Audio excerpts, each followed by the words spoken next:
It's your girl Bondy Blue. So let's go ahead. Hey everybody, what's up? It's your girl Bondy Blue. Okay, follow me on Instagram and let's get into the video, right? Whoa. Hey everybody.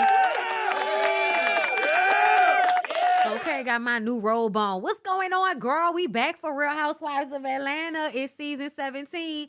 The finale. Girl, it's the finale. Listen, I put something up here because they allow you to do like little tip goals and stuff now up here, like, you know, because they always taking something from TikTok. So so I got a tip goal up there. Okay, so you know, just remind everybody, you know, you should tip her. You should tip her. Okay, so that's up there on the screen for everybody on YouTube. I hope y'all can see it. Okay. Girl, Real Housewives of Atlanta. I posed the question. Did Drew fall or was she pushed? Did she trip or was she pushed? Because, see, this is like a firm example of how you can't believe anything that Drew is saying.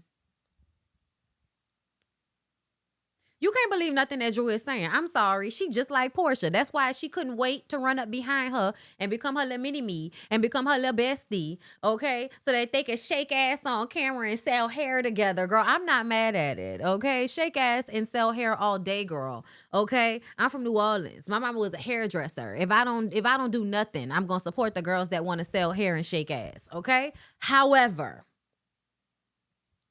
it just goes to show a lot of y'all are fucking followers. And you think you're not a follower, but you're like a fucking follower. And I just kind of feel like y'all too grown to be followers like this. And it's giving Angela, Shamia, you know what I'm saying? I mean, even down to K. Michelle. Like, I'm sorry, y'all. The only person that don't give follower as much to me is Kelly. Because I feel like I might act like I'm going along with this, but girl, fuck you. You know what I'm saying? There's a level of that. Shamia still thinks that her and Portia had a good friendship because, you know, you haven't put the glasses on to where you can see that the friendship wasn't never that. Okay. And you got to do some work on yourself so that you can see that relationship wasn't never a good relationship. Okay. The way K. Michelle is showing up to me. First of all, have y'all listened to the country album? I need to go get into the country album. But let me tell y'all, these are the things that aggravate me. This is my opinion. If you don't like my opinion, get the fuck off my channel. Okay? This ain't no hate. I like K. Michelle. I'm going to listen to that album. But I do not like any conservative rhetoric for the most part. Okay? Just throwing that out there. If I see anything that reminds me of conservatism, I don't like it. Because conservatism is why we are where we are right now. With people being stupid, they not reading books, they arguing on behalf of their own oppression, they don't know what's going on, but they got a whole bunch of feelings and fucking vibes with no real facts to back it up. That is because of conservatism. We are now regressing in society because of conservatism. I don't care what nobody talking about. A lot of you, you know what I mean? Because there was a lot of you anti-bonnet niggas that a lot of this shit is y'all holding on to things of conservatism that you think has served you. You think a certain level of conservatism has served you. Don't get me wrong. I understand where you're coming from. I come from a middle class Catholic black family as well. Okay? But when you really start to see the shit, it's always like, here y'all go with this shit. So I'm sorry. Jesus and whiskey gives conservative propaganda. I want K. Michelle to live in a world where, as a black woman, you can cosplay Dolly Parton and make great music with your powerful voice, and that just be what it is.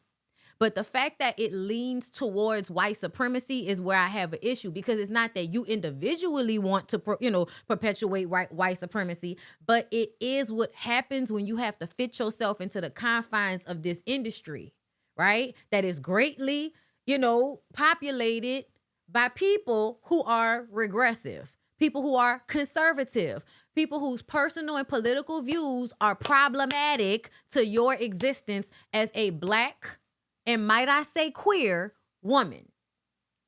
Because the freedom to kitty click with women whenever you feel like it and then go back to your husband, girl, that's a blessing of feminism. I don't know if you know. Okay? Feminism afforded you the ability to go kitty click and then run back to the nigga right after. Okay?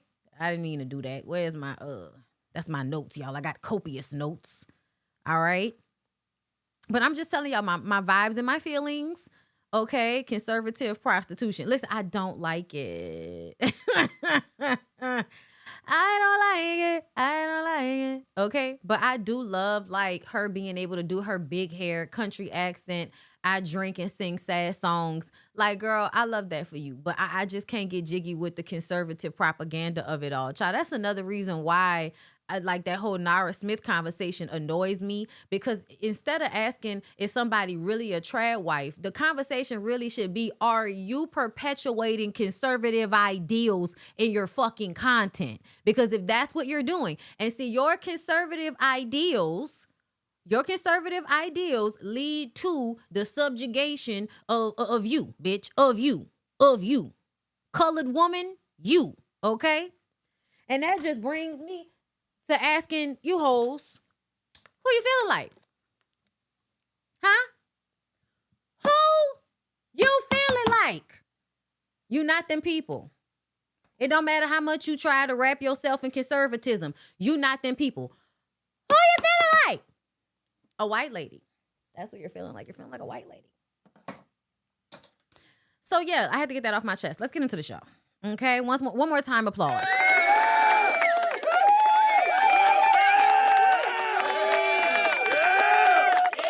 Shamia, K. Michelle, and Pinky go to the corn maze with the kids. The girls are adorable. K. Michelle always wanted girl children, and she got them vicariously through Shamika and Pinky, okay? Because they got the girl children. They were adorable, y'all. They were the most adorable little girls.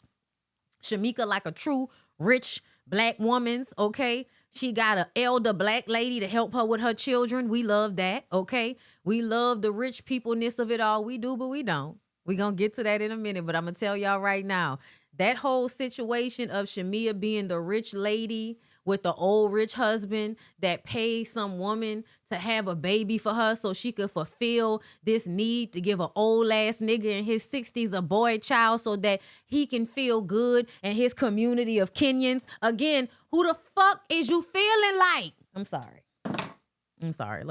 I had to get a whiteboard because I'm starting to realize we need visuals.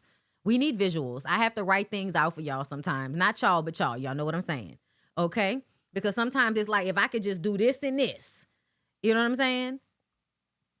So, because to me, a part of conservatism is the idea that women need to be having children no matter what. The idea that women need to be fulfilling a man's unnecessary need to have a boy child so that he can feel like his line is complete, as if girl children don't matter. Okay? That's conservatism, girl. That's patriarchy. That's problematic. I don't like it, and I'm allowed to say that. Fuck off. So the girls are adorable. The daughters are adorable. The strong girl children that are here in spite of old sperm. In spite of fuck nigga sperm, because I'm telling y'all right now, every time I see Pinky's husband, once again, this applies, because he just be sitting somewhere. Who you feeling like? Hold up. Okay, so now, okay. So it has come out, I guess, that, I don't know why people lie on Wikipedia or Google. I don't know why people lie on Google about celebrities that people don't really care about, right? I'm so sorry to say this, but a lot of these celebrities whose ages are wrong, that are from Bravo, why is it in there wrong? Who are you that we care that there's a slight, you know what I mean? Like, the fuck? He's 52. So y'all saying now that he not 60-something, he's 52. And I'm still going to tell y'all, that's too fucking old to be stressing any 40-something-year-old woman out about a boy child. If you cared that much about having a boy child, you should have been worried about that shit in your 30s, in your 20s even. I would really say 30s, right? Your 30s. Your early 40s should have been a time to be really pushing the envelope on having a boy child. But no, you won't wait until your old ass get with Shamia and then try to force a boy out of a coochie that don't want to do it. Girl, 52 is still too damn old to be up here talking to this lady in her fucking 40s talking about boy children. The fuck? You should have been thinking about that earlier on, but that's because y'all be trying to pretend like y'all not misogynist. Y'all be trying to pretend like y'all actually care about y'all's girl children and that they're just as much of a blessing. But that's when you think a boy gonna come. That's when you think a boy gonna come. When a boy don't come, now all of a sudden a bitch gotta be bending herself into a pretzel and paying for the po folk to have babies from. So you and your rich old husband, that nigga better make it to when them babies 18. I know that. He look like he in good shape, but he better live. He better fucking live. Who you feeling like? They talk about Drew and how she was helping Angela with that lie on the last episode. Angela is vindicated. They should have also mentioned Cynthia. Oh, so she didn't lie. She lied. And to me, this is another scene that should have let y'all know. Okay, hold up. Let me see if we could do the visual for this one. Okay, girl? Hold up. Let me erase it. Okay, because let me explain to y'all, because that plot shit was brought up again. So let me explain how we got to plot. Okay, how did we get to the plot? Let me back up, class. Wait a minute. Let me back up, class. And hold up. We're going to make this easier for everybody to see. Let's get out of portrait mode. Okay, we're going to scooch. Okay. So the plot. So this is what I was thinking in my head from the very beginning. So Portia is the top. They said Portia. They said this is Portia's show. Okay, so if it's Portia's show, everybody's working from there. Okay, Portia has beef with Shamia, right? From last season, bitch, you shouldn't have came to the show. We're mad at you because you came to the show.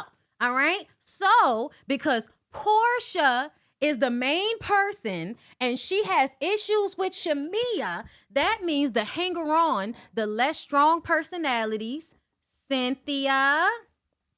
Hold up. Did I write? Cynthia, she's a really cool dancer. Spell Cynthia name right. Cynthia, Angela,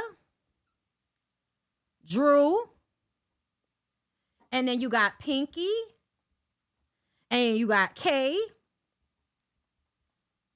and then you got Kelly. And this is in order, okay? Terrible handwriting, yes. But this is in order, okay? This is the order. Portia, listen, Portia, anti-Shamia. This is how the girls moved. Cynthia, Angela, Drew, weaker people. We're absolutely on Portia's side, girl, okay? We're absolutely on Portia's side because we are weaker personalities. We're weaker personalities, girl. Cynthia, y'all seen how Cynthia is a flip-flopper through all of the years. Angela is over there getting bullied by her husband. Angela over there being lied to by her daughter. Yeah, girl, you over there getting bullied by a nigga. You get bullied just as a people-pleasing weird bitch. No disrespect, Cynthia, but I gotta call it how I see it. And Drew, another, I just want to be a part of the clique bitch, right? So because these people have weaker personalities, they were going to automatically be on Portia's side. Weaker personalities go to the stronger side. Portia, this is Portia's show, right? Weaker personalities, they're going to be on Portia's side, okay? And then you have Pinky, K. Michelle. These are people that are stronger personalities, but after a while, they can get worn down by the group isn't getting along. We will then try to convince, because they're more in the middle, so they're going to convince Shamia to be more amicable so that everybody can get along because they're in the middle. And then you have Kelly, who I prefer because Kelly said, I seen it and fuck all that. Fuck all. That's what Kelly said. Fuck all that. Okay? Fuck all that. That's what Kelly said. So, that is what K. Michelle was talking about. But now we're going to back up off of that because we want to stay on the show. We know now that Real Housewives comes with what? What does Real Housewives come with, y'all?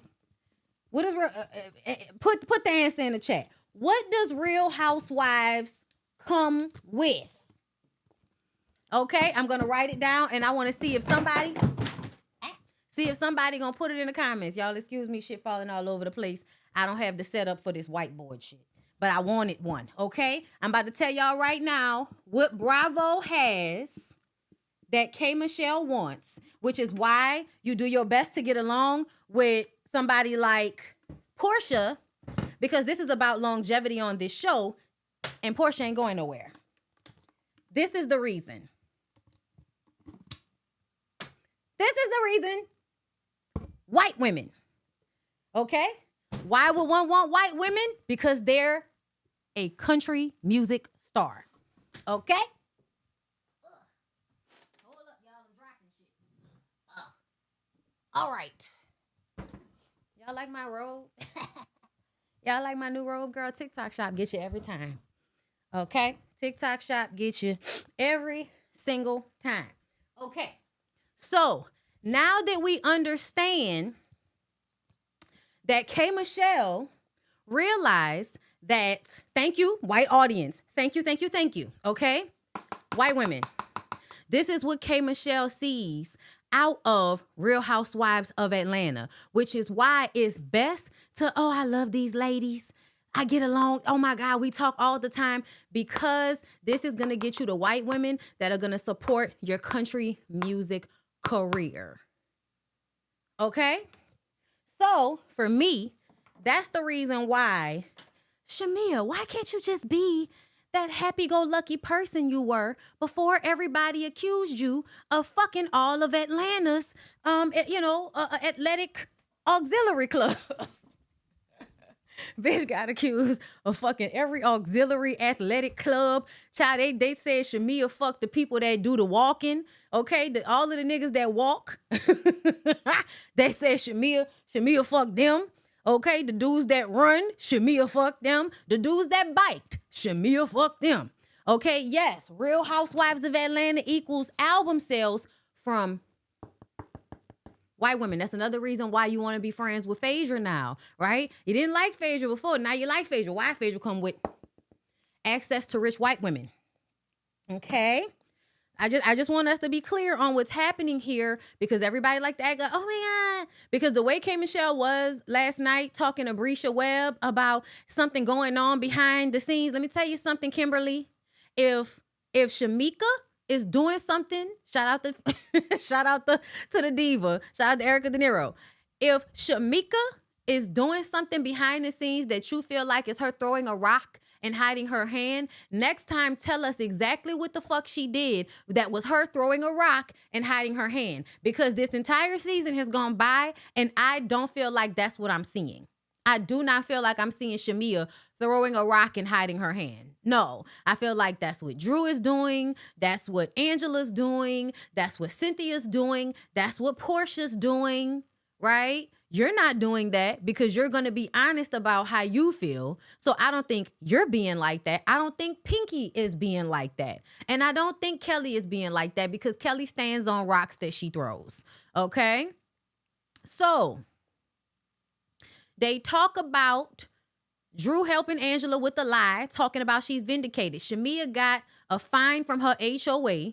She doesn't want any money, but she wants an apology. Shamia is tired of people attacking her. Kay wants everyone to be there for her listening party, which was another moment that made me feel like y'all just are trying to convince Shamia to stop being aggy, and allow everybody to get along. And I said, asking Shamia to be a different version of herself makes her responsible for ignoring what's happening. Y'all are making Shamia responsible for the group dynamics because of how she responds to people accusing her of things, okay? Because we're not just talking about, oh, they're accusing her of shit. We're upset about it, okay? And this is annoying to me because that's something that we do in family, friends, child, anywhere there's an annoying narcissistic personality of a person, there's always a group type of situation where y'all want the people that are kind of being fucked over to be quiet so that the group is comfortable, but you don't hold the main person accountable. And I felt this way when it came to Marie Monroe and Carrie on Bell Collective, right? Because I said that I feel like when they were on the tea around town, which is so cute. I've done that in Houston. Super cute. It felt like y'all want Carrie to stop responding to Marie so that Marie can stop going off on Carrie. Not telling Marie to stop, but just telling Carrie to stop. And I feel like it's the same thing. I haven't seen anybody say, Angela, stop lying on that lady. I haven't seen anybody say, Portia, stop being a fucking asshole. Even if y'all have had conversations with Portia, none of it is, you know, you kind of fucked up. You've been treating that girl bad since last season. Like, she on the show now. Get the fuck over it, okay? Get over it. Stop silently trying to punish her because she did what she wanted to do. And I'm going to tell y'all right now, I don't care what anybody is talking about. I have seen y'all rationalizing the fact that Portia has every right to feel a way about Shamea coming to the show. The reason why I will not take that on my channel as a reason is because it was okay when Shamea was a friend of.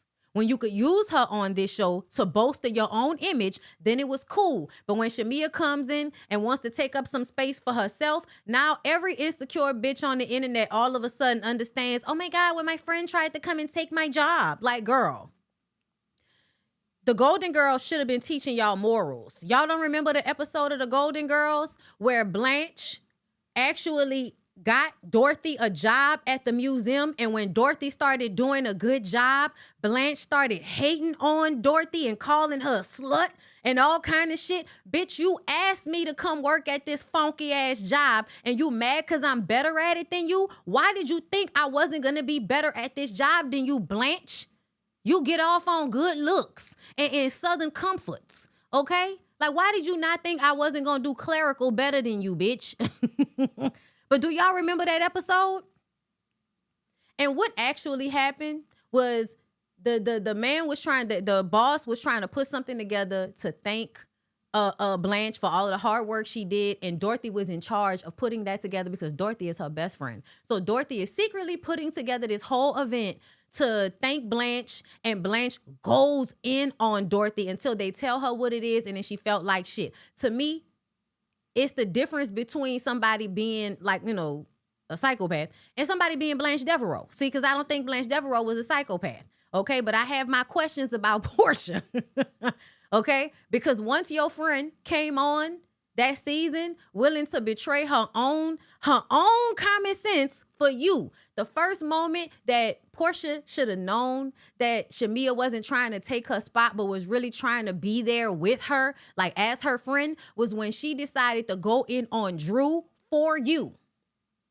When she went in on Drew on your behalf, that was literally the moment that was Shamea trying to show you, I know this is fucked up, but I'm willing to be fucked up just so you know that I care about our friendship, and I'm not trying to just throw our friendship away because I'm on this show with you now as a full-time housewife. I saw somebody online asking why Shamea didn't come on the show when Portia wasn't there. It's like, y'all forget that Portia wasn't actually supposed to be there for season 16.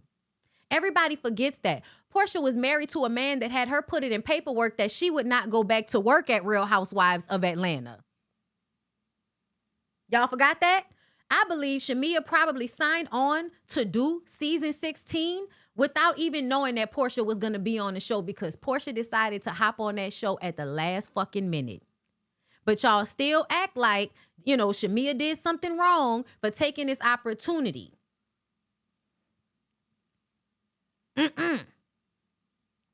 So, moving on.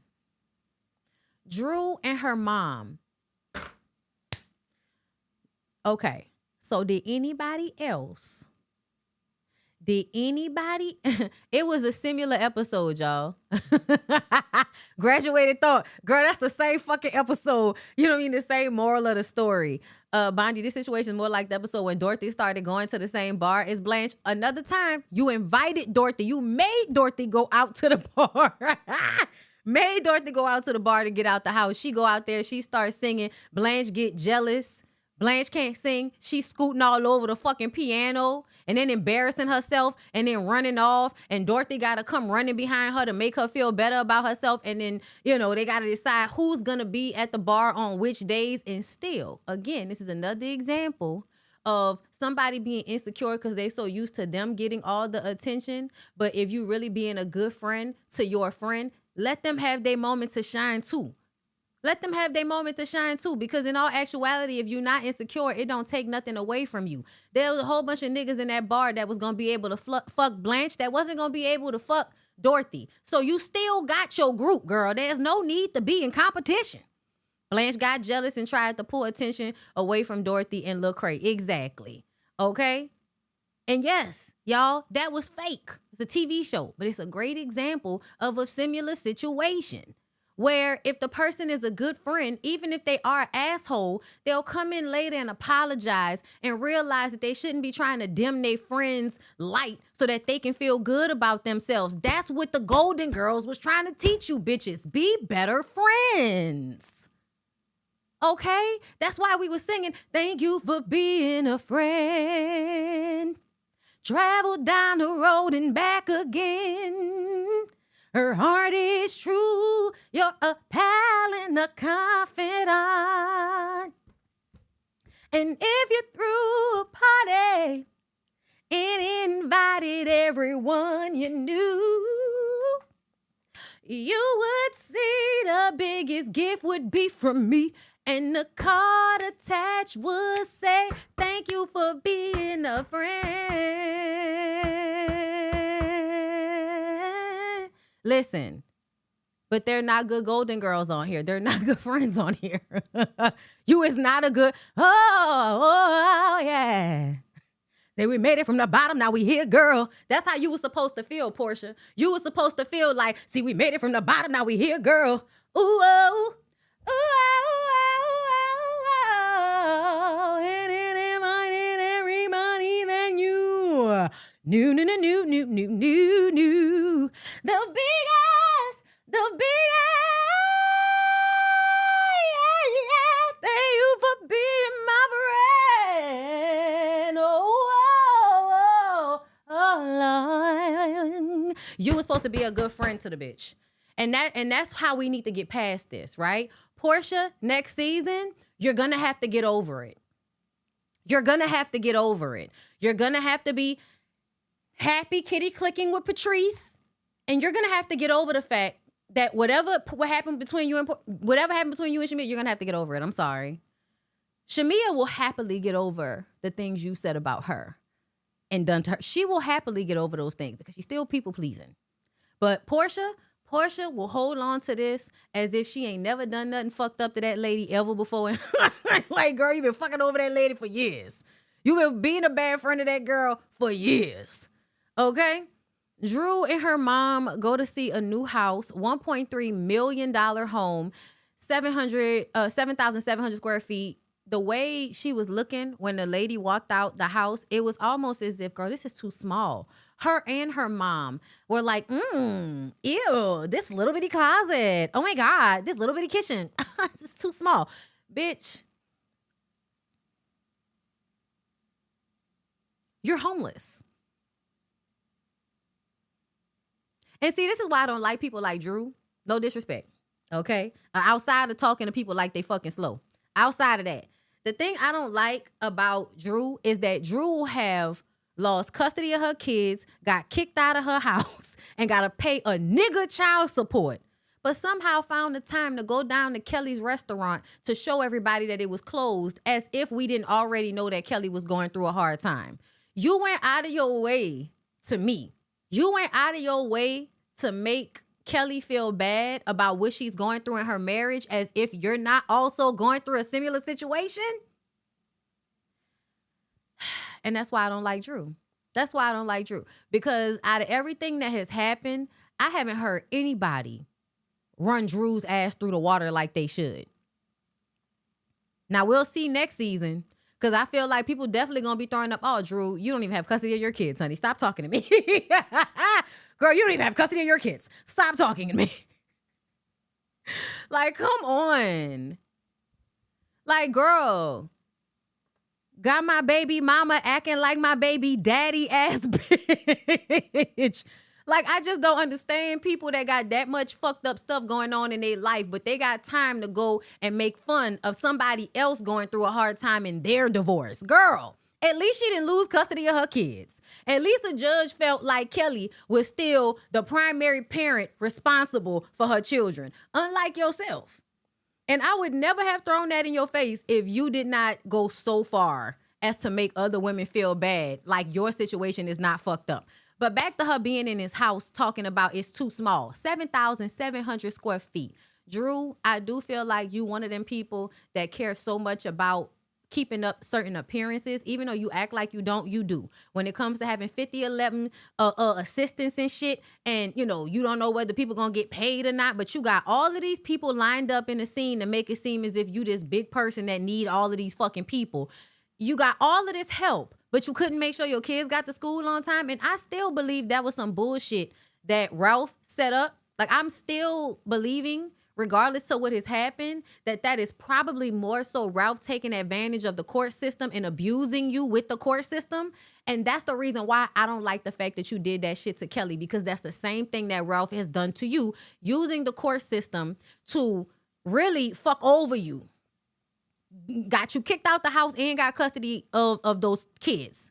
Like, why would you then go and make fun of Kelly for losing her restaurant because of what she was going through in her marriage, and that man not paying child support, not paying none of the shit that he was supposed to be paying? So now she going in debt and all of that. Y'all like to laugh about that shit like this is something that Kelly has done, right? Not like something that's happening to Kelly. But to me, the shit that's going on with Kelly is something that's happening to Kelly because of the dissolving of the marriage. Just like that shit that's going on with you, Drew, is a byproduct of what's going on in the dissolution, the dissolving of your weird ass marriage, bitch. And I was still on your side. And to be honest, I'm still going to be on your side against Ralph, because I feel like Ralph is a fucked up individual. Okay. I'm worried about those kids, mental and emotional, in a household with a man that I believe is so narcissistic. Okay. But also, Drew, it makes me look at you like you a weirdo, bitch. You're a weirdo. The way you like to disassociate and not, girl, another thing that made me think, so the way Drew let Ralph play with her oldest son is another example of me looking at Drew like, it's because your priorities are fucked up. Like, I really, like, sitting here looking at it outside looking in, okay? Drew, don't DM me and curse me out, because I don't care. It's just my opinion, babe.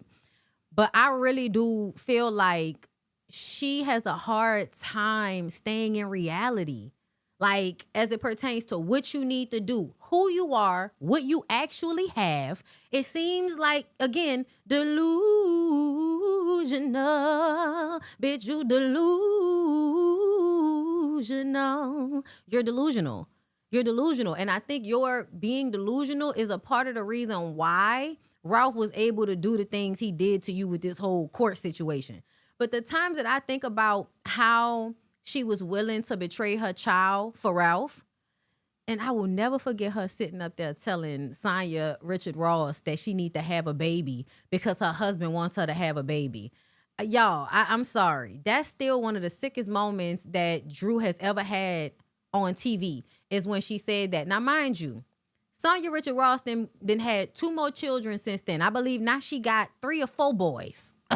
Or three boys and 1 girl, whatever the fuck. Okay, so that lady was gonna be guilted into having children she really didn't want to have anyway. But you coming on national television to be like, whatever your husband wants, that's what you should do. If your husband wants more children, then you should give him more children. Like, fuck the fact that you might die in childbirth. Fuck the fact that it could fuck up your body. Fuck the fact that it could give you gestational diabetes that you could never get rid of. Fuck all of the things that cause actual long-term harm to your body. Fuck all of that. Your husband wants a baby, so give it to him, bitch. Yeah, no, I don't like that. I don't like it. Again, conservative propaganda, bitch. Your pussy belongs to you. You should be the last person to decide. Yeah, he want a kid, then it's up to you. If he wants a kid, it's up to you, because you the person that has to carry the child. All of that other shit where y'all act like men have just as much of a right to decide if a woman has a baby as she does, I don't agree with. That's dumb. I don't give a fuck if you are the husband. You're not going to possibly die in childbirth. You're not. So it's not an equal sacrifice, and we shouldn't be handling it as if it is. And I don't like when women do that, because you weird, bitch. Okay. Also, her mom was getting very loose in the goose.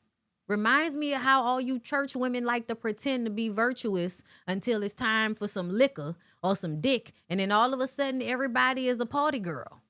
Party, party, party. Let's all get wasted. I'm not mad at it, but I just don't like, people that use religion and shit as a shield and a weapon towards everybody. But when it's time for them to do what the fuck they want to do, then all of a sudden all that shit go out the window. And that just made me think about, Drew's whole thing with her mom. Like, I don't know, but I don't know. The fuck? Anyway, Drew had to show all of her flights to the judge to prove that every flight she took from 2023 until current, whenever they did that, to prove that she was working. And I was just thinking about, you mean to tell me I got to go and print out every flight that I took to prove to you that it coincided with a business opportunity? Because if I just took a vacation 2 times in a year, that must have meant that I was a bad mom. Okay, girl. That's unfortunate. So Drew got an Airbnb to have her mom's birthday party at because she asked Ralph if she could have the party at their house. And because it was his week, he said no. And she says, I don't feel like he ever really gave my mom the respect that she deserves. And it's like, do you know why, Drew? Do you know why? You know why? Because he doesn't respect women. He doesn't respect you. He doesn't respect your mom. He doesn't respect your kids. He don't respect y'all. Most of these men don't respect women and children, girl. And you are willing to like sacrifice and die for a man that don't even respect you. A man that went and bought a house behind your back so that when this moment came and y'all were getting a divorce, he would get the house and you would have to be kicked out, which is humiliating as a woman to get kicked out of your home by a nigga that was somewhere doing whatever the fuck he wanted to do. Girl. Anyway, so Phaedra, Portia, and Angela show up to the party and talk about Drew bringing a horse to Shamia's house, okay?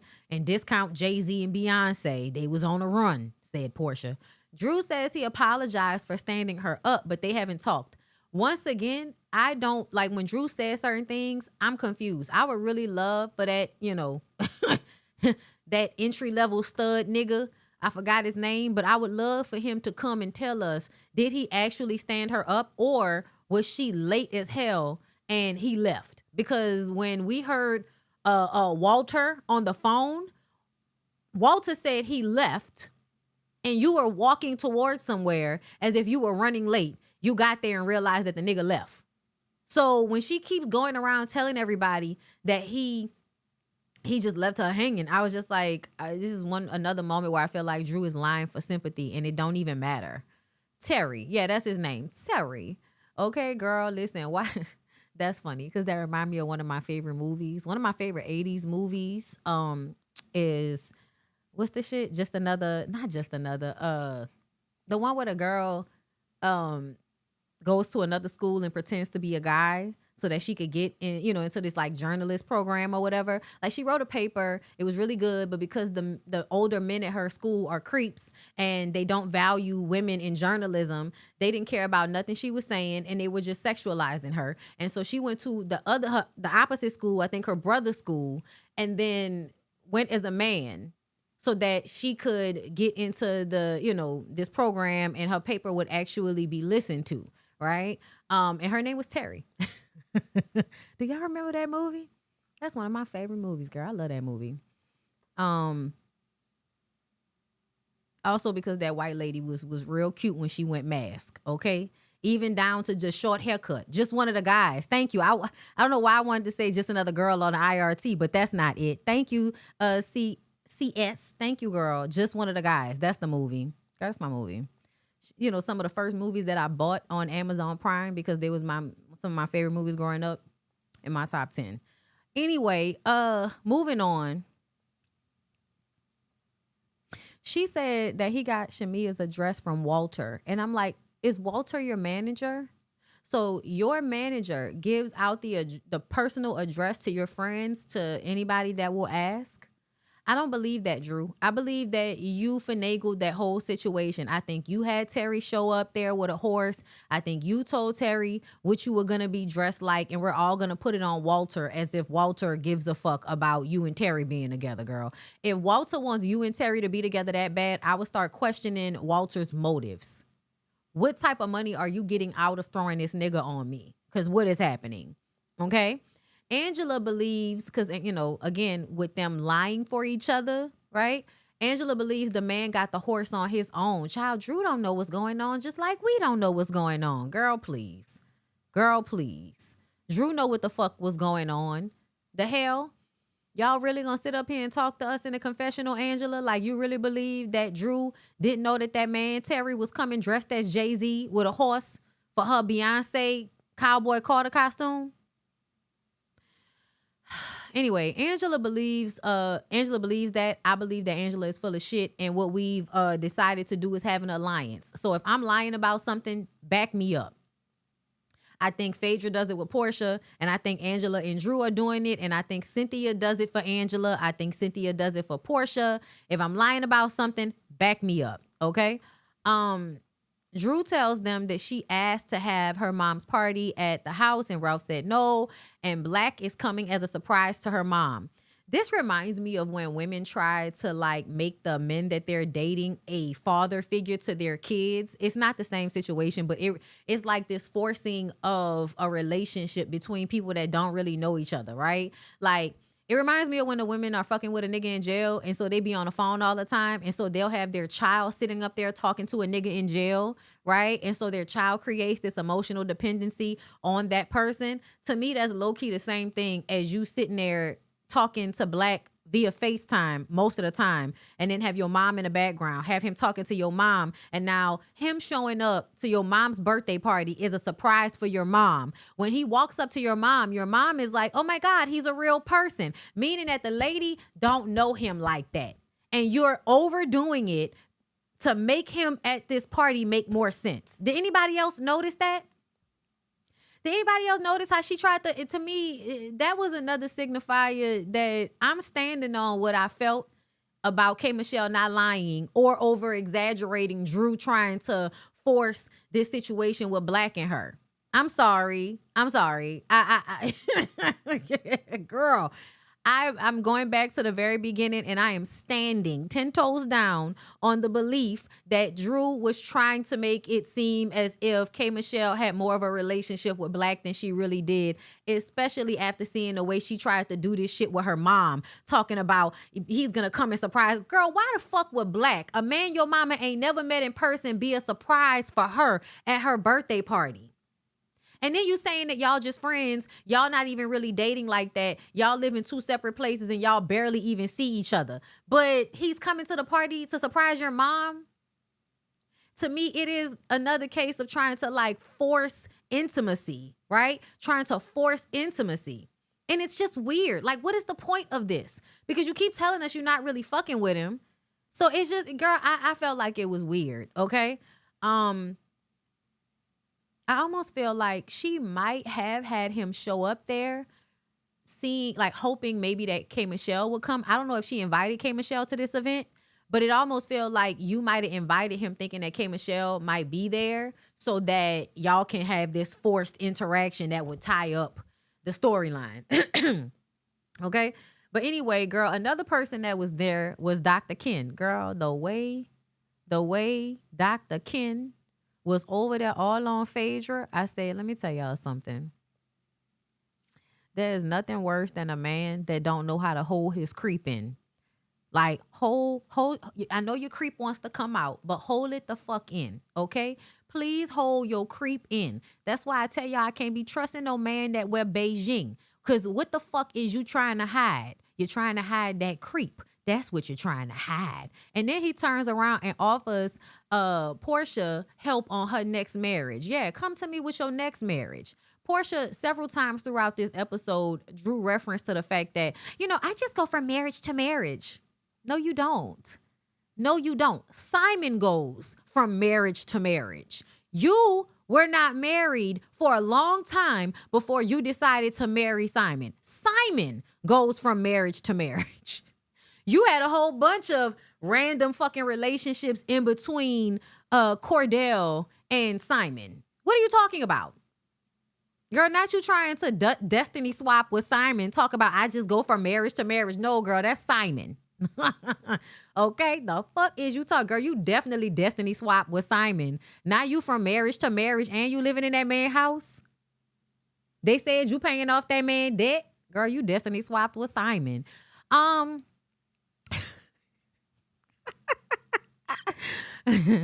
Okay.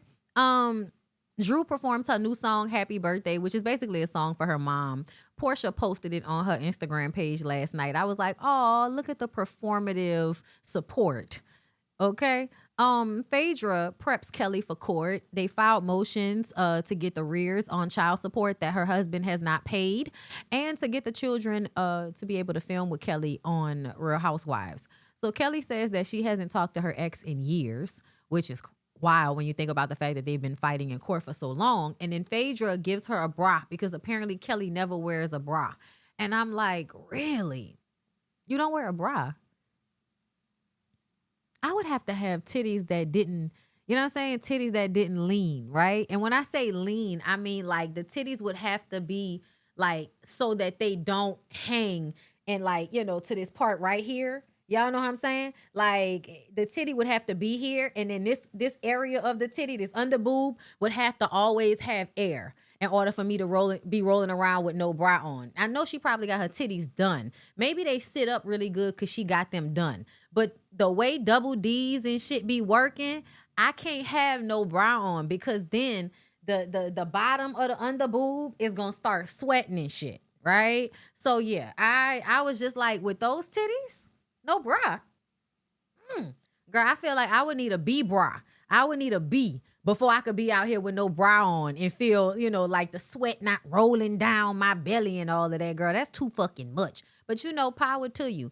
But Phaedra wanted her to cover up her nipples because we can't have you in court with your nipples out, bitch. Okay, we noticed the titties are sitting up because you got work done to them, but the nipples are shining through, and we can't have your nipples in the courtroom because time and place. You know what I'm saying? So Shamia and Gerald meet with the surrogate.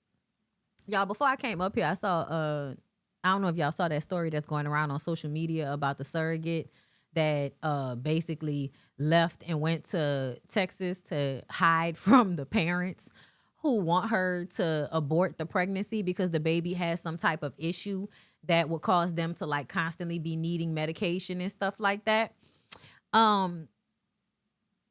Yeah, I was looking at this situation because like Shamia and this man Gerald, their whole situation with surrogacy has really, really made me feel like no, like that I don't like surrogacy, and I feel like it's a byproduct of people being rich and being able to outsource the labor of having a child. And I just kind of feel like sometimes no, like if you can't have no more babies and this man wants to be married to you, then that means no.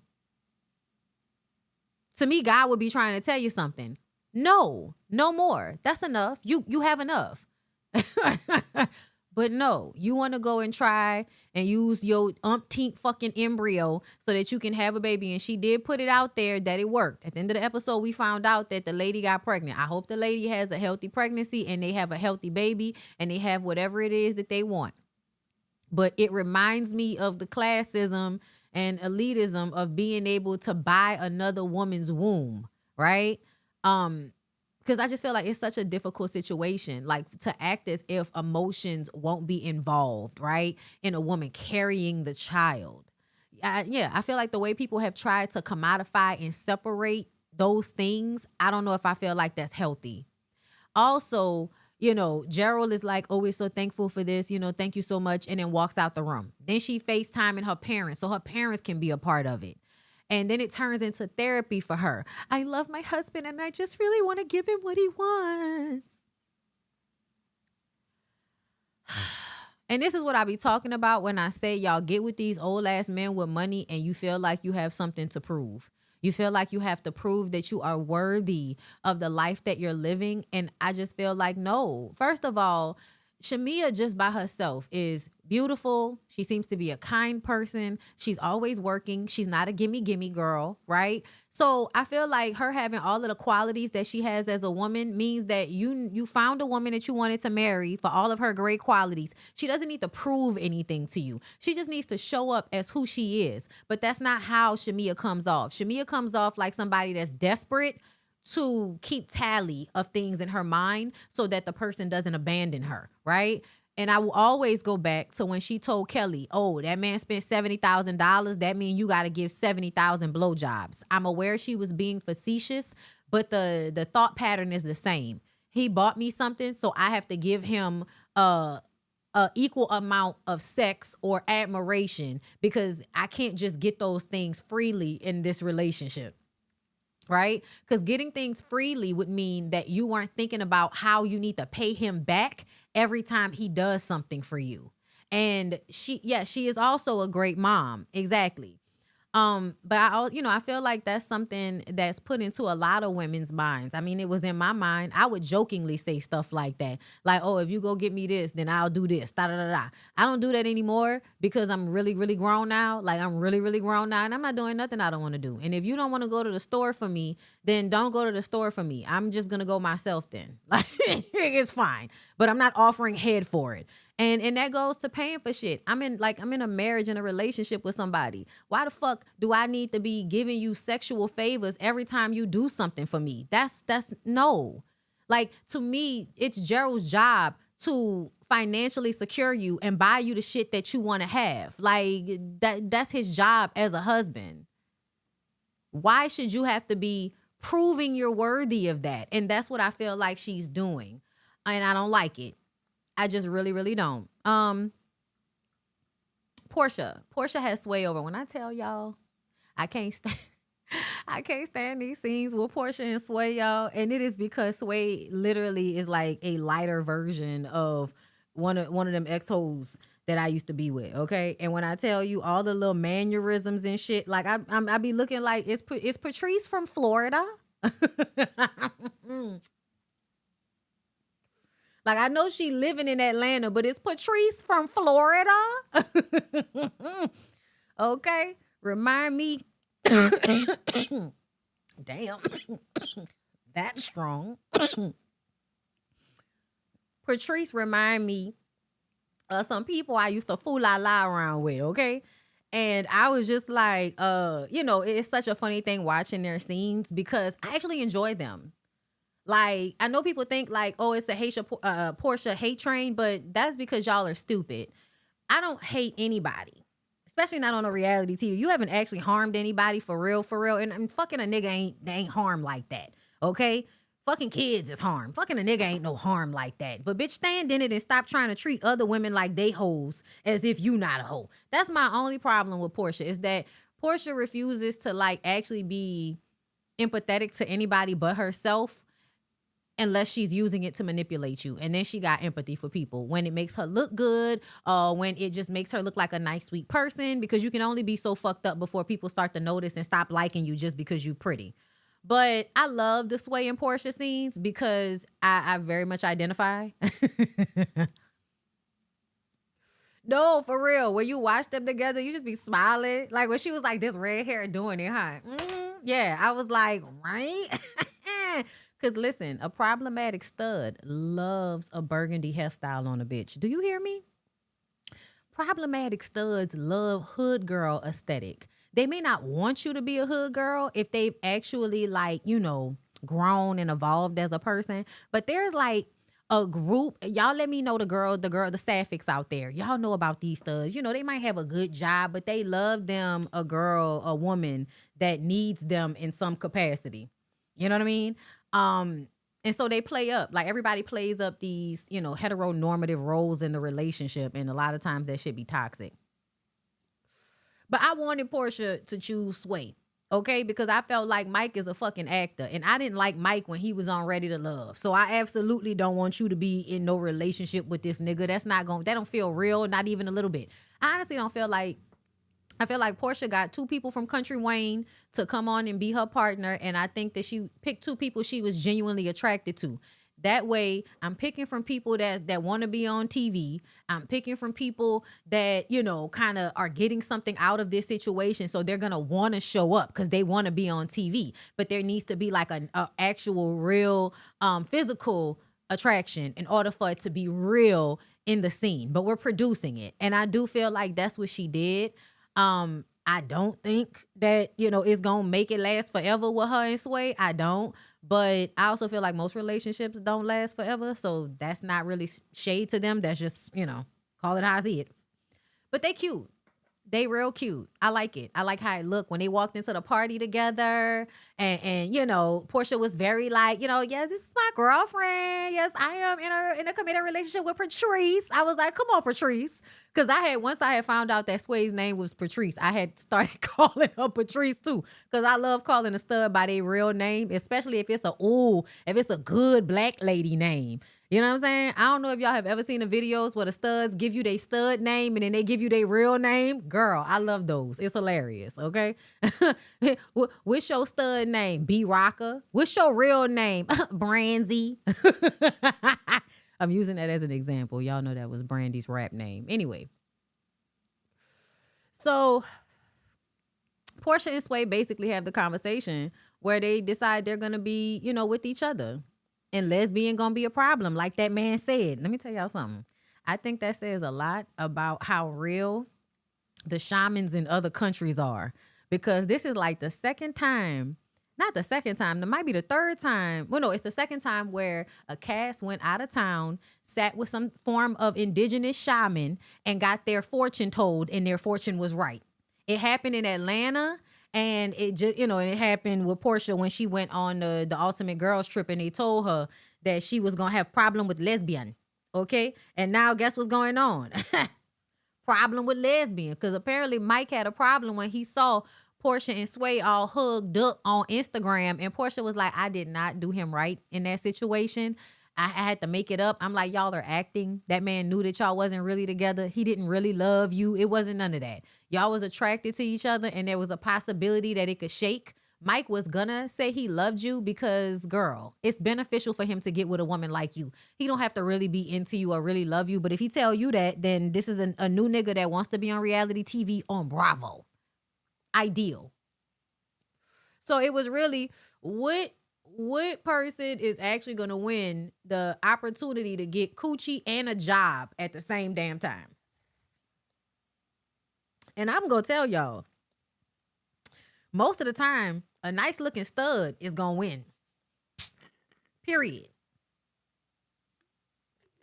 A nice looking stud is going to win because the nice looking stud is aware of what women like in partners and what men don't provide because men are stupid. No disrespect, y'all, but y'all be raised dumb, right? And when I say raised dumb, like you're so out of touch a lot of times as men because everything is centered around you. The things that the gay girls can be like, oh, easy. Because they're also being raised as girls, right? Stud girls are being raised to make self-sacrifices for the people that they love. Usually they raggedy ass mamas. No tea, no shade, okay? But yeah. So they're going to be a better option. They're going to have the money. They're going to have the good job. They're going to be full of themselves, but in a way that's not like a man. A man will be full of himself in a delusional way, like whole lack of self-awareness type shit. Lesbian is like this because of all of this self-awareness that they have. They are very like hyper aware, which is why they know how to get the bitch. You know what I'm saying? So if I feel like she was going to win because she was coming with good looks, money, and more down to earth. Something more down to earth about Sway than Mike. I really feel like we would be getting a more fraudulent kind of situation with Mike versus Sway. So I'm glad that Portia chose Sway. And it's just a much better storyline. We know you've been wanting to kitty click out loud for a long time, right? Because you've been eating the girls' coochies behind the scenes for years now. So it's time to come out the closet and let everybody know that you go both ways. And this is perfect for a storyline because we're not going to get you to talk about what's really going on and what happened with Simon. So we might as well focus on your new lesbianism. I'm good with it, okay? This is another reason why I'm good with this cast because I feel like that's something I would want to see next season. I also would really want to see Portia get the fuck over it. I really would. I would love for Portia to get over it and be nicer to Shamia. Y'all don't ever need to be back friends like that again, but you feeling like you can just be like, fuck her. Yeah, no, on this show, I don't like that. I feel like the production should be like, y'all know how production do when you fucking up the show. They'll come to you and be like, all right, girl, it's your show this season. And it might be your show next season. But if you don't move on from this situation, we could start seeing less and less of you. You know what I'm saying? We could be seeing less and less of you if you don't get over this shit. You need to get over this shit. Okay? Shamia actually being available to the makeup is good for the show. Bad for her as a woman. Bad for the people that watch her that are tired of seeing her people please. But it's good for the show because it means that if Portia ever decides to stop being an asshole, Shamia will be open to it and then they can move on. They don't have to be close again. But it would mean us being able to have a good time in scenes and then not having Portia be putting batteries in everybody's back to go at Shamia. I would love for that to happen. We need to move on from that. Because I'm really just over it at this point. I don't care who you feel like is right or wrong. Portia needs to get over the fact that Shamia is on the show. She needs to get over what she said about her mama. Get over it. Nobody cares. Nobody cares about neither one of y'all mamas, to tell you the truth. I did notice Shamia mama look a lot different. It's given Shamia mama got on GLP-1s and went and got a little boop boop. Because I looked at an old picture of Shamia mama. Shamia mama was not only bigger, but she was darker. Okay? Now Shamia mama look like a totally different person. And I feel like that's what K. Michelle is talking about. K. Michelle is talking about how Shamia's mama gives, I'm pretending like I'm this chaste, good church lady. But the truth of the matter is I care about my looks and being that girl. You know what I'm saying? Let me see if I can find girl. I'm gonna have to Google it because Shamia mama not really on social media like that. Shamia Morton mama. Okay, let's see if I can find. All right. Child, that Housewives boot camp is not just for you. It's also for your mama, bitch. It's also for your motherfucking mammy. Okay, so y'all,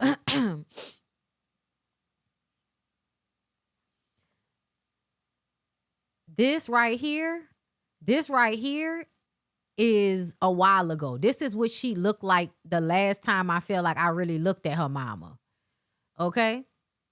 And even this is a little different, right, than this. Correct? Y'all see the difference, right? Like, child, girl, wait a minute. Who is that? Oh, okay. I was like, who the fuck is that in the background? But anyway, look, Shamia and her mama, that's what her mama used to look like, right? Now Shamia mama look like, well, she looked like this, but this is not how she looks anymore. Let me see. What's this? That was a photographer? Okay. I was trying to see if I could find, because what we saw last night, let me see if I can find a clip from the show last night so we could see.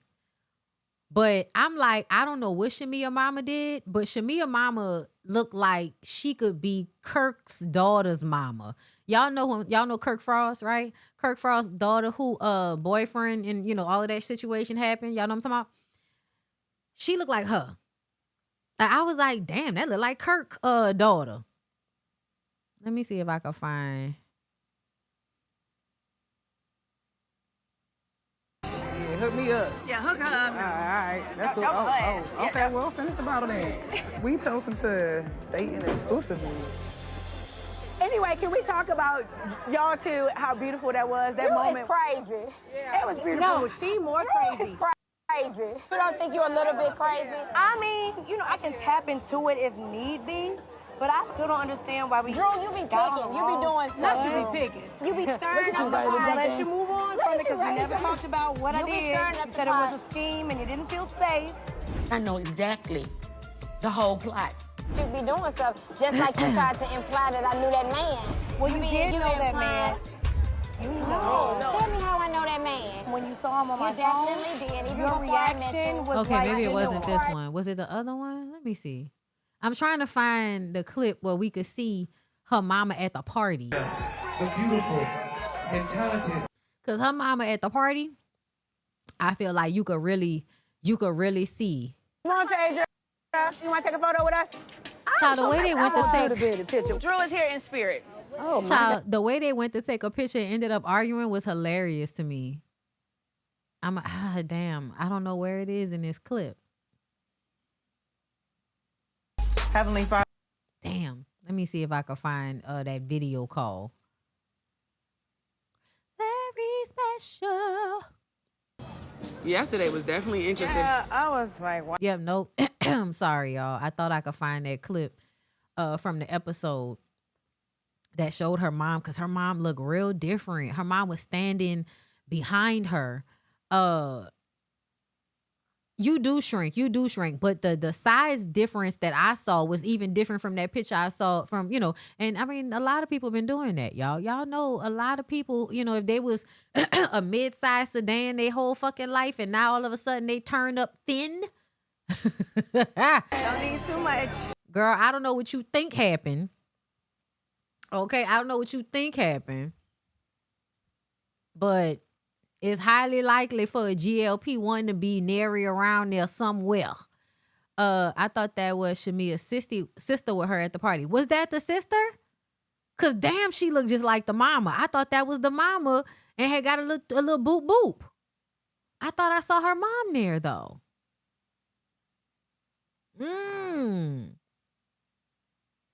She was very concerned about her mother's health. Yeah, she did say that. Girl, her mama looked good though. If that was her mama, she looked good. It was her sister? Okay, girl, the sister looked just like the mama. The sister looked just like the mama then, because I was like, God damn. When did that lady get a boop boop? I was trying to see if I could find, because there was just a moment she was standing behind Shamia. But maybe that was her sister, y'all. Yeah, maybe that. And I can't find it on here anyway. I'm saying mid-sized sedan, y'all. Don't be mad at me. I'm really just being funny. I don't think nobody's supposed to be thin. Y'all know that.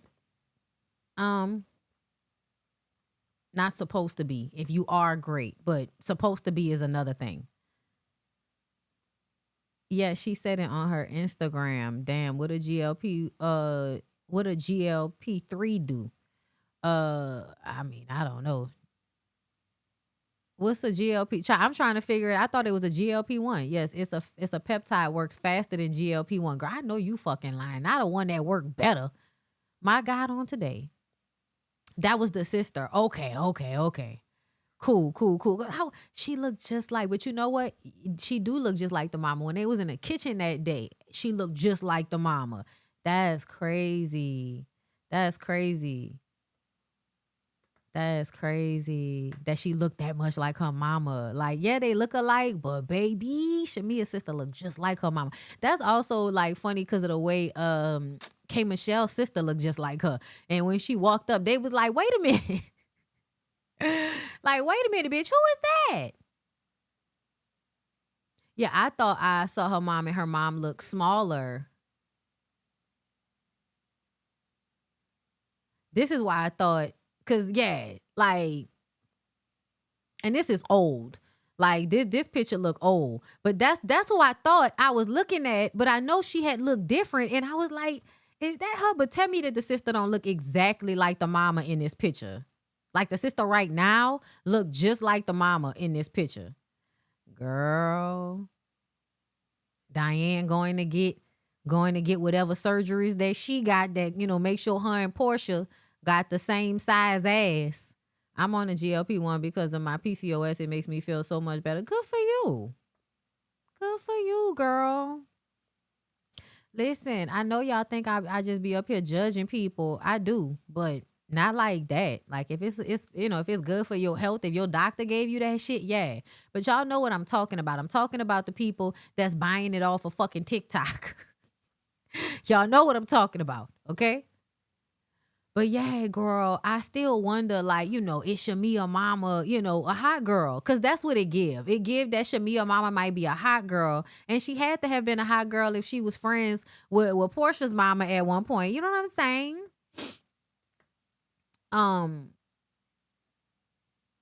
Child, don't listen. Let's not start talking about the GLP-1s because y'all know the people come out the woodwork to defend their GLP-1s, okay? Okay, it's okay, y'all. Do whatever you want to do. Do whatever you want to do, girl. Anyways, but yeah, y'all, I listen, because K Michelle about to go off about the mama situation on a reunion show. Where was I in the notes? Okay. So yeah, Portia chose Sway. Angela and her family have dinner. Okay, so do we understand what happened with Angela and her daughter? Because it sounds like my mama told me not to get married. I did it anyway. And now I'm like, Mom, you were right. Marriage is hard. And I didn't want to be right. I just wanted you to be happy. And why do I feel like I'm having this conversation by myself? Angela, you do everything by yourself, girl. The only thing you don't do by yourself is make love. Okay, because you can't make love by yourself, no matter how hard you try. Gotta leave. That's what they say. You know what it is. But me personally, I feel like, Angela, it annoys me when you look for validation from Charles and then everybody wants to be online trying to convince us that Angela and Charles are so solid and have this great relationship. Let me tell you something. People can be solid and not have a good relationship. Solid just means nobody's leaving. That's all that means. And honestly, y'all at the age range where y'all have had enough marriages. This should be the end of the road, okay? Everybody get their life insurance policies together. Go ahead and take your therapy sessions and make sure that you getting the financial and the luxury that you need to get out of fucking with a mean old ornery rich man. But for y'all to always be online arguing about how, y'all always online arguing about how, no, I think Angela and Charles are solid. Like, girl, solid do not mean that man respect her. Solid do not mean that lady is happy in that relationship.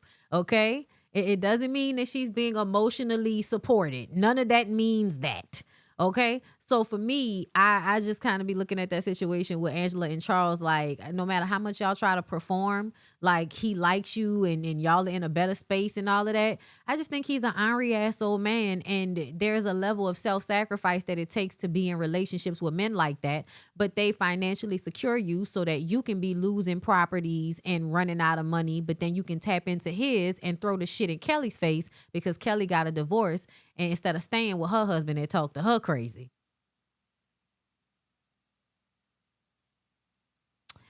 So yeah, Angela's daughter Amari calls her wife on the phone, and her wife is like a femme Latina girl. Okay, I'm not sure. She might have been biracial. She might have been another racially ambiguous, light complected person. Girl, I don't fucking know.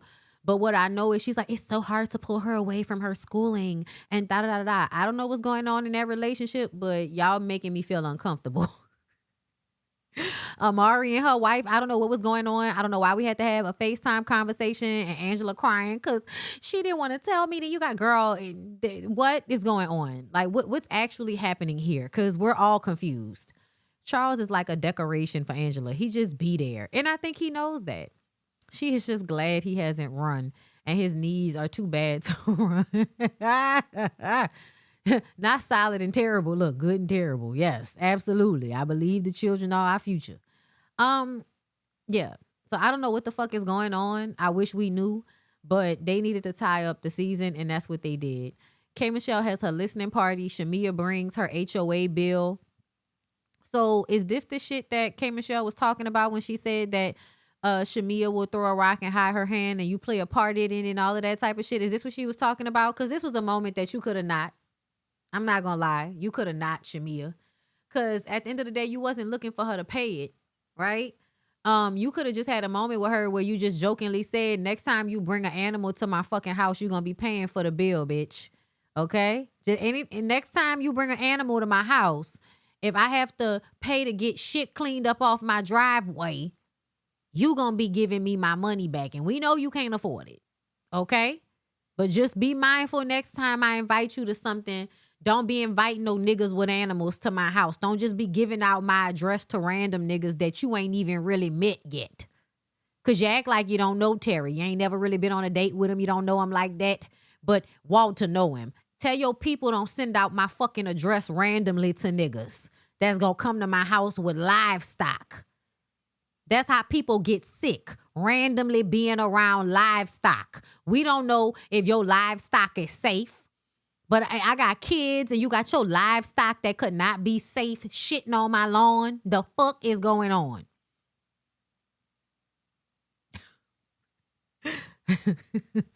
I don't think you needed to bring the HOA bill, Shamia. You just need to learn how to say shit to people at the right moment, okay? Learn how to say the right shit to them at the right moment. Don't let them interrupt you. Stand strong in what you say. Don't get too emotional, but just very firmly state what the fuck it is and let it be that. That's it. That's all. Yo, okay. You heard what I said. All right?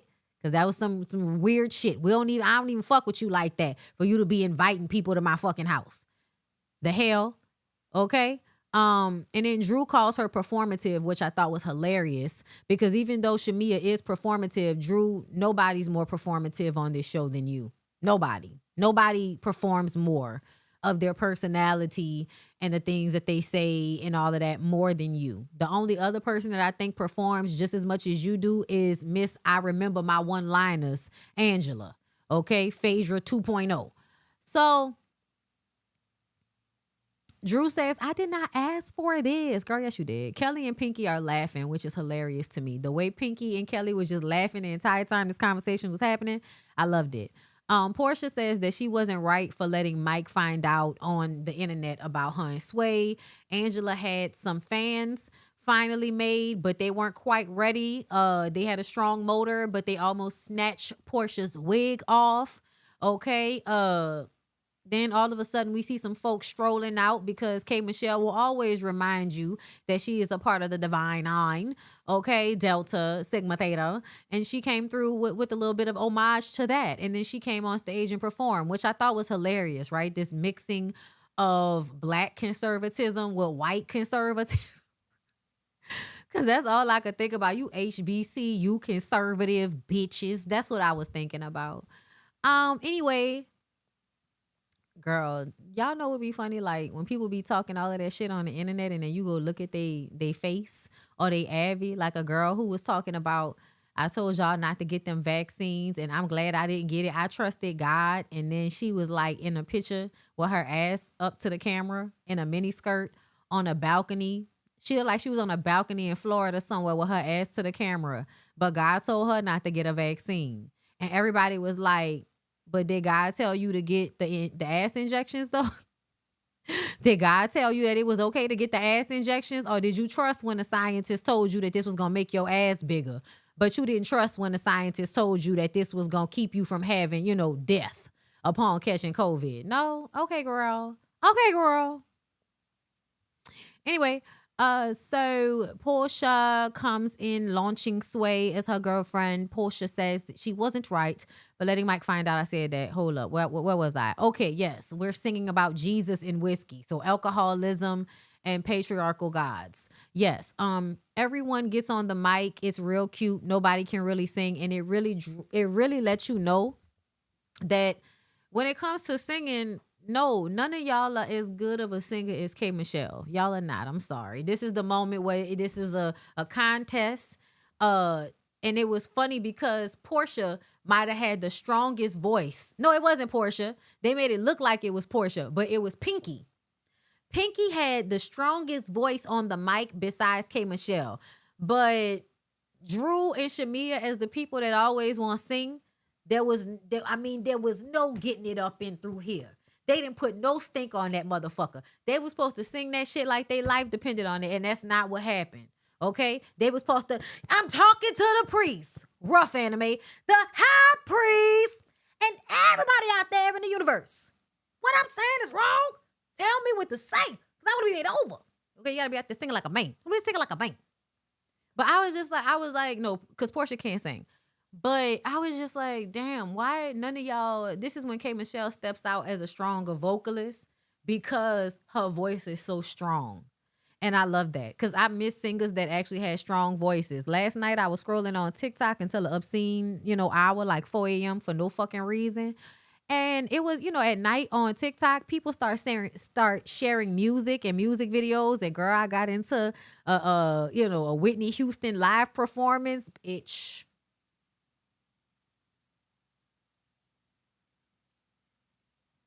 Listen. Don't make me close one more door. I don't want to hurt anymore. Staying by yours, leaving you there. Listen, y'all know I can't do Whitney. Nobody can do Whitney for real. But I do miss people with strong voices. You know what I'm saying? Again, getting up from way up and through here. Stink on the motherfucker. Singing the motherfucker like they life depend on it. Okay? But it was a good time. Okay? It was a good time. I honestly, Angela's mic toss was cute. You thought so? What she said? We gon' light some candles. Very special.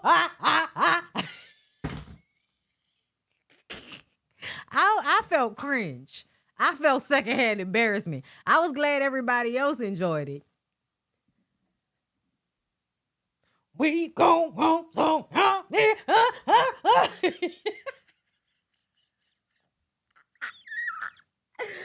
Yo, I laughed. I felt cringe, and now I laugh. And then after the performance, which went really, really well, K. Michelle and them all standing next to each other. And the messy girls always got to be like, so y'all cool now, right? Angela, Pinky, right? And so she asked that, says that she really enjoyed that moment where Drew and K. Michelle had their moment and they made up and they were on the mic and I love you and all of that bullshit, right? And K. Michelle is like, I just wish that Drew would be honest. She a little crazy. You know what I'm saying? Like that. And Drew was like, when need be, I can reach for the crazy Chicagoan in me. I can get hood when I need to. You better know it. Okay, that's where Drew was with it. Okay. And Kay was like, she stirs the pot. You could see Shamia was like, am I going to have to jump in this shit? Oh, wait, I'm going to have to get in this shit. Okay, calm down, Cousin Pete. Calm down. Okay. Kay says you be doing stuff when you was implying that I knew that man. And this is what brings it back up. And so I guess, not Shamia, Drew had them DMs waiting on her phone because she pulled up the DMs of K. Michelle. So when was that? Would that have been like November? Well, why were you DMing him in February, bitch?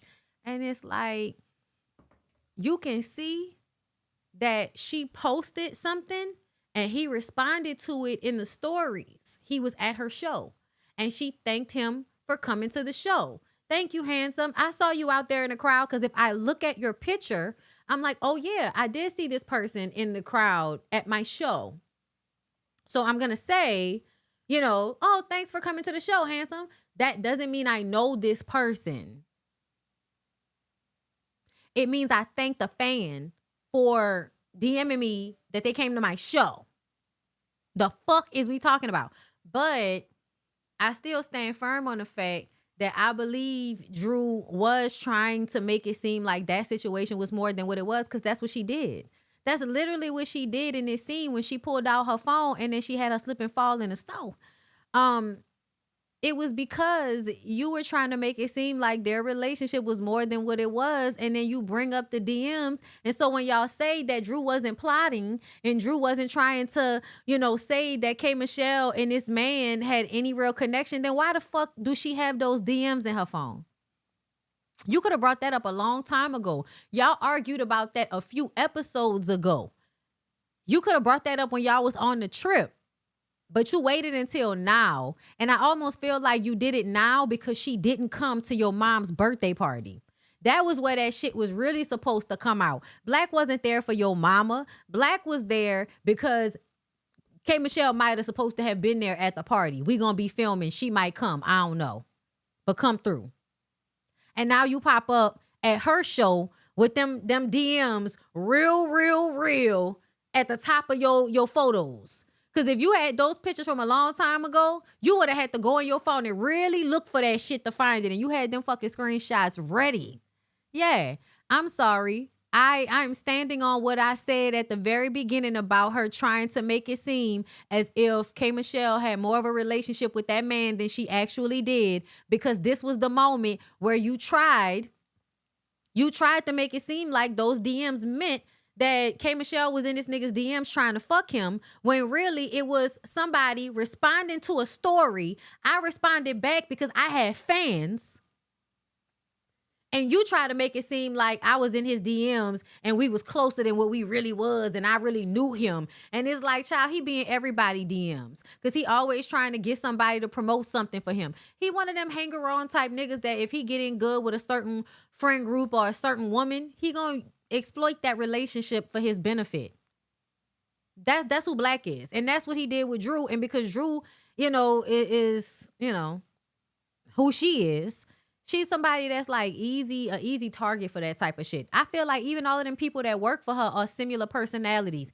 They see somebody that wants to get gooped, basically. You want to goop people and you want to get gooped. So I'm going to act like I have the credentials to do this job, but really I'm just a messy queen that is a part of your team fighting with somebody else in your team acting like I know what I'm doing. But really, I want to be on a reality show and being close to you might get me that opportunity. So for me, yeah, I feel like y'all can act like Drew wasn't plotting and scheming, but I think she was. I absolutely think she was, and I think this proves that. So whatever to everybody that was sitting up there acting like y'all didn't know what the fuck I was talking about, or I'm crazy, all y'all that was talking to me like I was fucking crazy and all of that shit. I don't know who you was feeling like. But I'm not that fucking crazy. Because why do you have those DMs in your phone? Why are you trying to prove that they had more of a relationship than they really did? That's the only reason you would have those DMs, is to prove that they had more of a relationship than they really had. The fuck? He may not be that cute, but he from New Orleans. Razzle dazzle.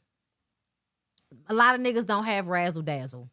So he don't have to be that cute. Mouthpiece and a little razzle dazzle, a little money. Know how to open up a door, pull out a chair. There you go. So yeah, okay. When Drew fell, Drew was bringing out the phone. They was trying to drag her through the crowd. It's a whole bunch of K. Michelle fans in there. So they were screaming, bye, Drew, bye. When Drew gets outside after tripping and falling in the stove, they was pulling her, but she tripped over her pants.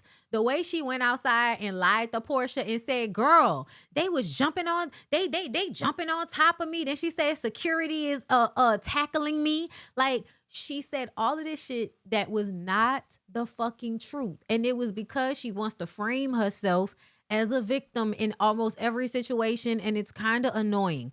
But that's what she did in this moment. You really acted like it, somebody actually was pushing you or attacking you. And they were not. But that's the way she made it seem. And Portia was like, girl, your pants just long. And Portia is trying to be on her side, right? Because I keep this alliance going. And also, y'all know that they had their little line conversation. Portia, Cynthia, and Drew had their little conversation about selling hair together and all of that. They all go stand there to take a picture. Angela as Shamia and Portia. Are y'all okay? Once again, Angela, how about you leave it the fuck alone? Is that too much? Is it too much to leave it alone? Is it too much, Angela? Is it too much to leave it alone sometimes? You could just leave it alone sometimes, Angela. My God. Am I the only one that felt like she didn't need to say anything about that shit? Like, bitch, let them ignore each other. And this is what, to me, when Angela did that, it was the reminder that Shamia was not fucking lying when Shamia said, y'all keep bringing up Portia, trying to force some interaction or some mess between me and Portia.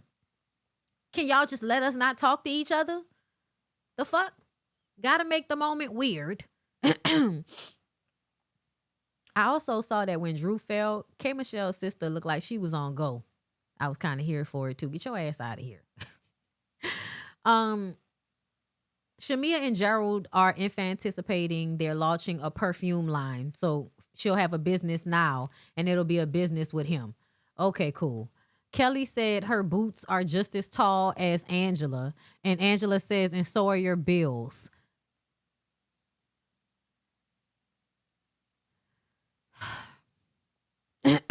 That don't feel like that was just a little bit too much to you, Angela? That wasn't a little bit too much, Angela? We talking about, you know, heels and shoes. And she said, girl, my boots just as tall as you. Which wasn't even no shade for real. She got on knee-high boots and she's a short bitch. Like, my boots just as tall as you, Angela. And then Angela says, just as tall as your bills. It's like you just had to run through the list of all of the reads that you wrote down for this season, right? Was that one of the last reads on the list that you wanted to make sure you could scratch off of your reads list, your rehearsed reads list, bitch? My God. A bitch can't even make a little slight shade without you calling them broke all the time. Fuck. And the thing that makes it so annoying when Angela does it is because I believe that Angela would be broke if it wasn't for Charles. You would be broke and destitute if it was not for Charles. So how about we have a little bit of empathy for when women are going through it when they have a divorce? Because you know the only reason you not going through it is because Charles is footing the bills. Like, girl, we trying to take a picture. Why are you going to hell? And then it pops up. Drew leaked the tea on Kelly's restaurant closing. And Kelly's kids got cleared to film thanks to Phaedra. And they put her ex-husband in jail until he purged $31,000 that he owes her in back child support. Drew comes back because she was acting like she was about to leave. And she came back to take the picture and then kind of goes through trying to kiss and hug people, but then passing over K. Michelle. And K. Michelle is like, girl, whatever. You know, it's not even that serious. And then Drew calls K. Michelle a nasty invader.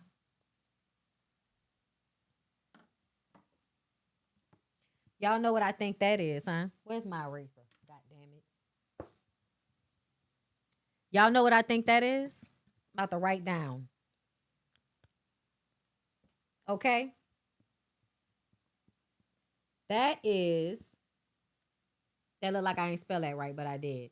Okay? It's the cursive and all. I be in and out of cursive. Bitch, projection. Okay? It's projection. When Drew calls K. Michelle a nasty invader, spell it right. It's not an E, it's an I, bitch. Spell it right. Telling people how to write shit. I have not written anything in a minute, y'all. Okay? Projection, nasty invader. You know why? Because ever since Drew got on the show, this is how they've treated Drew. Invader. Outsider. Not like us. Okay? Y'all see this? This right here is how they made Drew feel. Okay? Drew. This is why this is Drew's projection, because Drew was treated like a nasty invader for seasons on Real Housewives of Atlanta. Even when she was the only one with a good storyline, they treated her like an invader, okay? That made her feel bad about herself. She didn't like it, okay? And so she was willing to slurp up on Portia's ass this season so that she could now be on the inside and put K Michelle on the outside, because you have to pay tribute, right? So if you're going to remove yourself off the shit list, you have to put somebody else on the shit list. Okay? So for me, when you've been treated a certain way, if you're a good person, you would probably want to not make somebody else feel the way you felt. Not saying that Drew is a bad person, y'all, but this is a character flaw to me, that if you have been made to feel bad unjustly, don't turn around and do it to somebody else. Okay? That's what I would like from the people.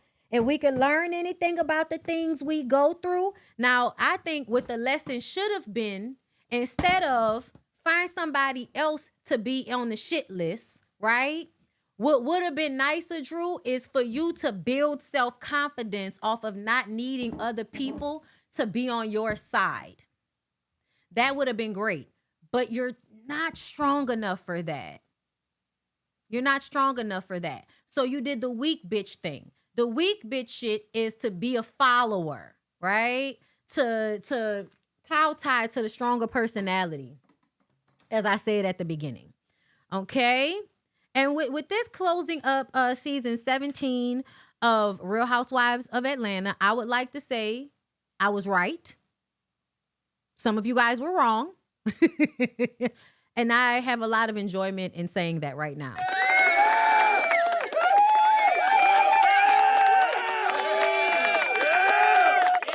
Yes, because there's always a humiliation ritual. Yes, Lisa, there's always a humiliation ritual, okay? And also, to me, once again, Drew got kicked out her house, lost custody of her kids, and has to pay Ralph child support. Do you know why God would beat your ass that bad? Because you would have to learn a lesson, right?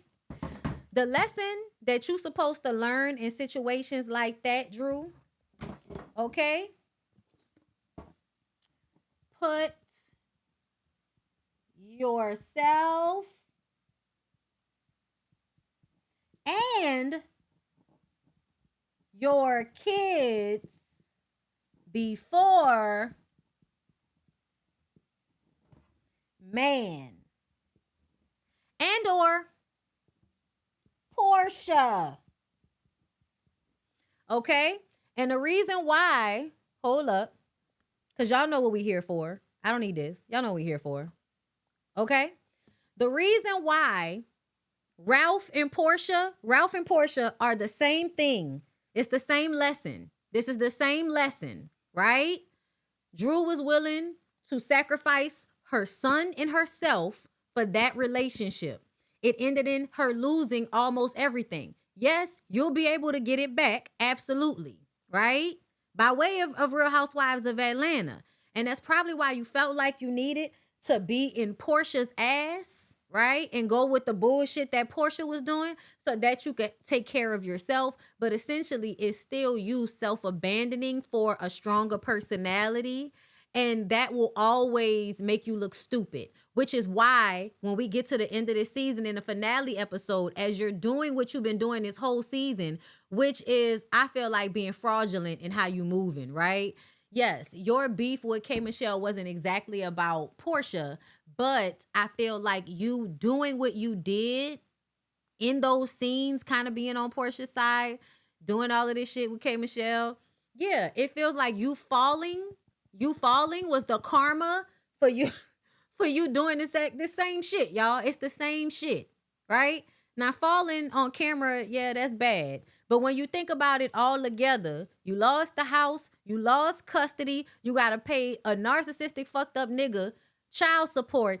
And as you were trying to embarrass your castmate over some bullshit with another man, you had a slip and fall in a stove on national television. So basically, the lesson is, as long as you continue to self-abandon, I'm going to say that. As long as you continue to self-abandon for other people, You're going to keep embarrassing yourself. Right? Embarrassing has 2 R's and 2 S's, right, y'all? Okay, if I spell it wrong, just know I have not been writing in a long time and I don't remember how to spell shit without autocorrect. That don't mean that I'm stupid. Charge it to the game. This is the smart shit. The smart shit is the self-abandonment will end up with you embarrassing yourself, right? And so Portia never self-abandons. That's why y'all like Portia so much. That's why a lot of weird personality people like Portia, because Portia doesn't self-abandon. Portia chooses herself no matter how bad it is. No matter how fucked up it is, Portia gonna do what Portia won't do. Okay? She's gonna put herself first. She's not gonna put nobody else first. She's gonna put herself first. Now, in certain situations, that's fucked up, but it's the reason why she's able to save face and remain this image to y'all, right? Because she's not embarrassing herself by self-abandoning. Drew, that's what you're doing. Okay? That's why you had a slip and fall and a little tumble. That's why your baby daddy, your ex-husband, working overtime to fuck over you. And that's because you spent a long time self-abandoning. Okay? You self-abandon, you embarrass yourself. Remember that shit. Okay? Remember. So yeah, y'all, let's go to what was going on the Instagram.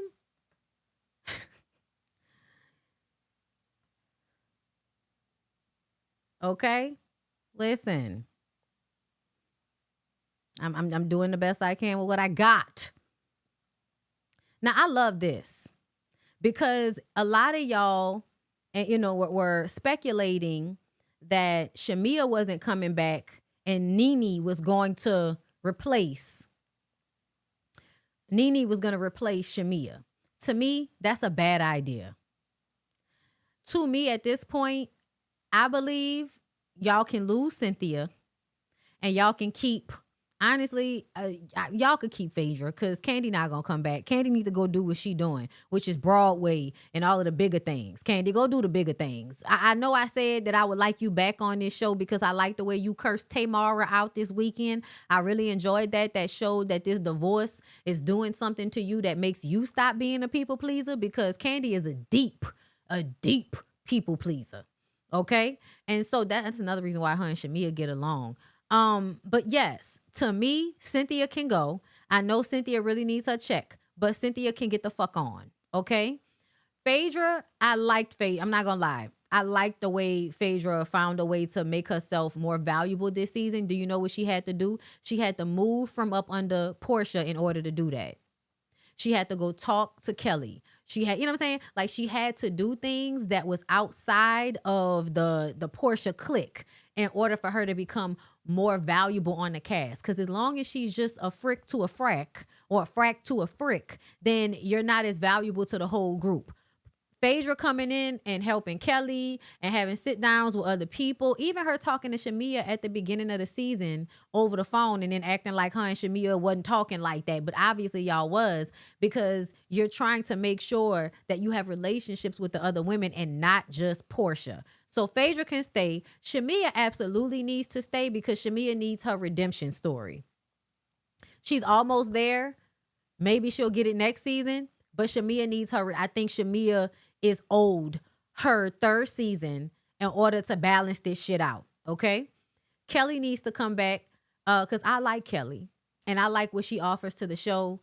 Housewives are supposed to be delusional to a certain degree, right? It becomes obnoxious when you get to a Drew level where we don't know whether you acting or not.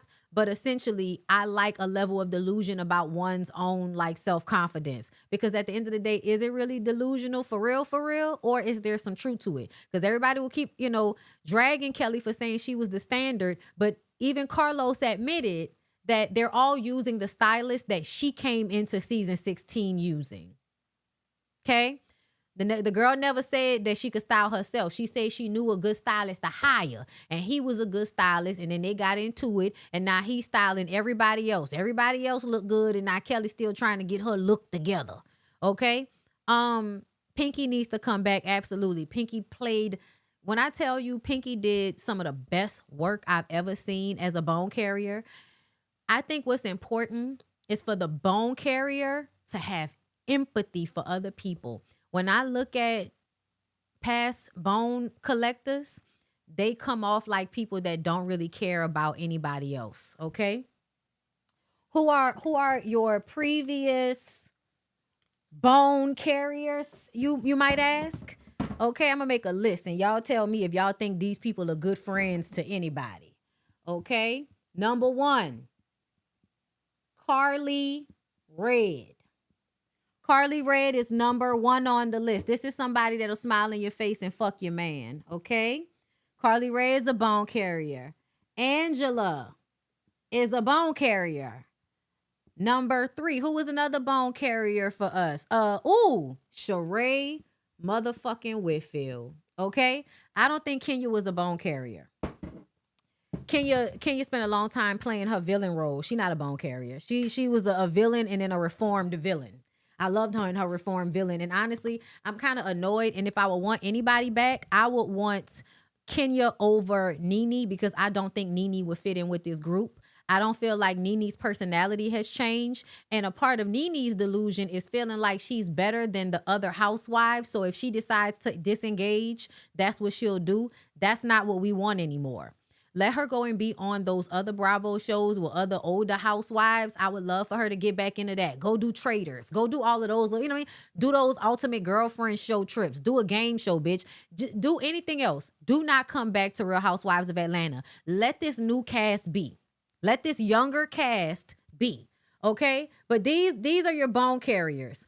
Carly Red, to me, has never really been a good person. Like, she'll lie on people, she manipulates situation, and she will fuck your nigga. Angela, a lot of the bone carrying shit Angela did this season came off as I have my own insecurities that I'm going through right now. And because I'm going through fucked up shit, I'm projecting it onto other people. So that's the reason why I didn't like Angela as a bone carrier. She didn't know when to stop.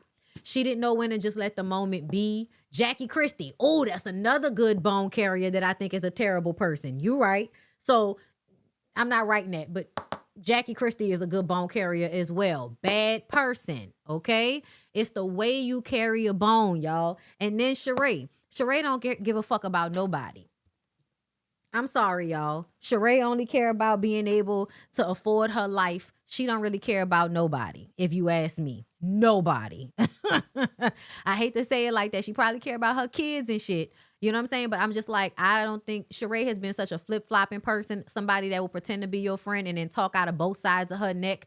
Like, Sheree would go at Kandi sometimes for no reason. It made me feel like you're jealous of the fact that Kandi has money you don't have. So you go at her unnecessarily. Like, they all have done things that made me feel like, yeah, y'all are kind of like terrible.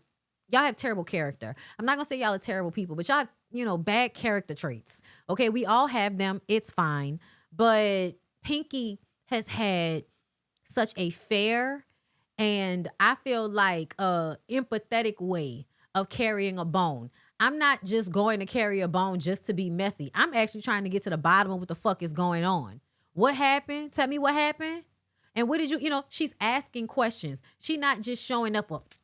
Because Carly Red used to be like, well, I heard you fucking so-and-so. I don't like that. Marlo wasn't a bone carrier to me. I don't know why I don't feel like that, but I didn't feel like Marlo was a bone carrier. She was a hanger-on. Before she got on the show herself, Marlo was merely a hanger-on and a entry-level villain. Marlo is an entry-level villain, but I wouldn't consider her a bone carrier. I feel like bone carriers are people that know how to kind of play both sides of the fence. Marlo was never, I'm playing both sides of the fence. It was, I'm your friend, and then if me and you get into it, then it's fuck you. I'm going to find your enemy, and I'm going to be their friend. But it's not the same thing as somebody that is actively in the middle and hearing out both sides and moving information between both sides. I don't feel like that. Sheree is selfish and not loyal to any. Exactly. Maury trained Pinky well. Exactly. And that's that's the thing that I really, really appreciated, is that I feel like if you're going to have somebody on the show as a bone carrier, they need to have a certain level of emotional control and a certain level of being able to detach. You know what I'm saying? Because the way Pinky was able to float in between and really keep her in between this, right? We never really felt like she was 100% on Shamia's side, and we never felt like she was 100% on Portia's side. I feel like that was a really good spot to be in. So yeah, I want to say that Pinky, in my book, you have been the best bone carrier that I've ever seen on these shows. The best. Shout out to you, okay? Because it's very hard to make that role not be as messy as it is.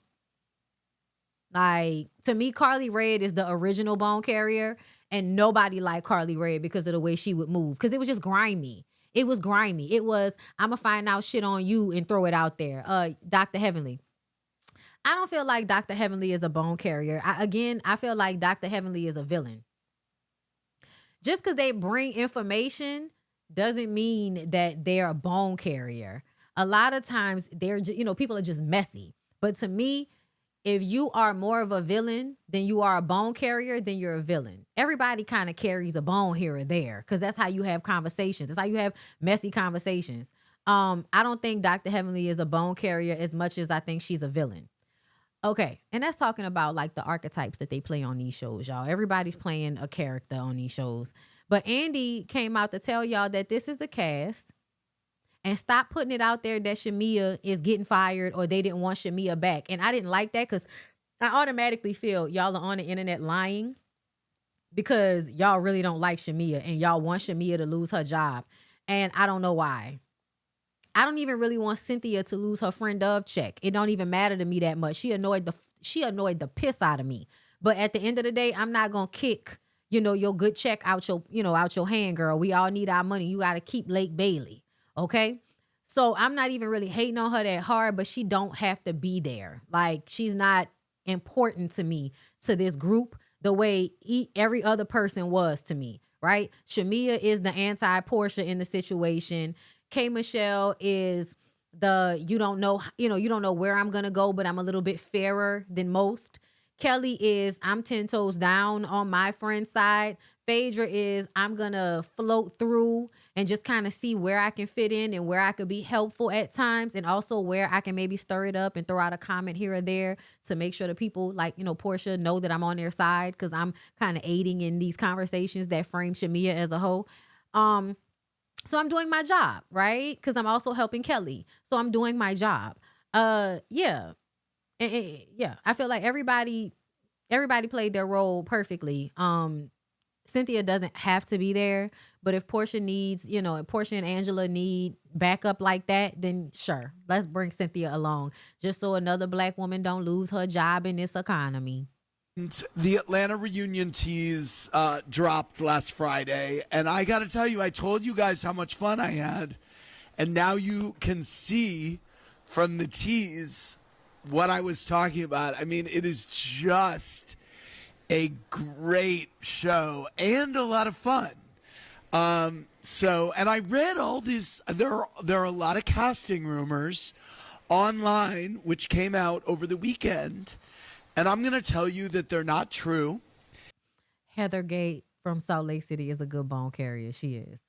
And I am going to tell you that if you want a preview of next season of Atlanta, look at this cast. This is the group, guys. I mean, we love this group. So, spoiler alert, we're very happy. And as you can see from the reunion, I was very happy. And the Atlanta reunion team. Yeah, I'm so glad, because I didn't want Shamia to go. I want Shamia to come back and get her redemption season. And I also feel like she was too much a part of the storyline for them to fire her. That doesn't even make any sense. Why the fuck would y'all fire? You know why? Because y'all think that everybody's a Portia fan. That's why. Y'all think everybody is going to be so much of a fan of Portia that they'll be willing to get rid of somebody that's good for the dynamic of the show just to appease her. Absolutely the fuck not. Okay. So yeah, we did find out that Shamia Morton is pregnant. Well, not her, but her surrogate is pregnant with the third child. And Pinky Cole confirms her pregnancy on season 17, the reunion show. And we could tell that Pinky was pregnant, child. You could see it.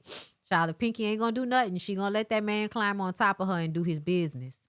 And then K Michelle and her big ass hair was on the Breakfast Club, which my God on today.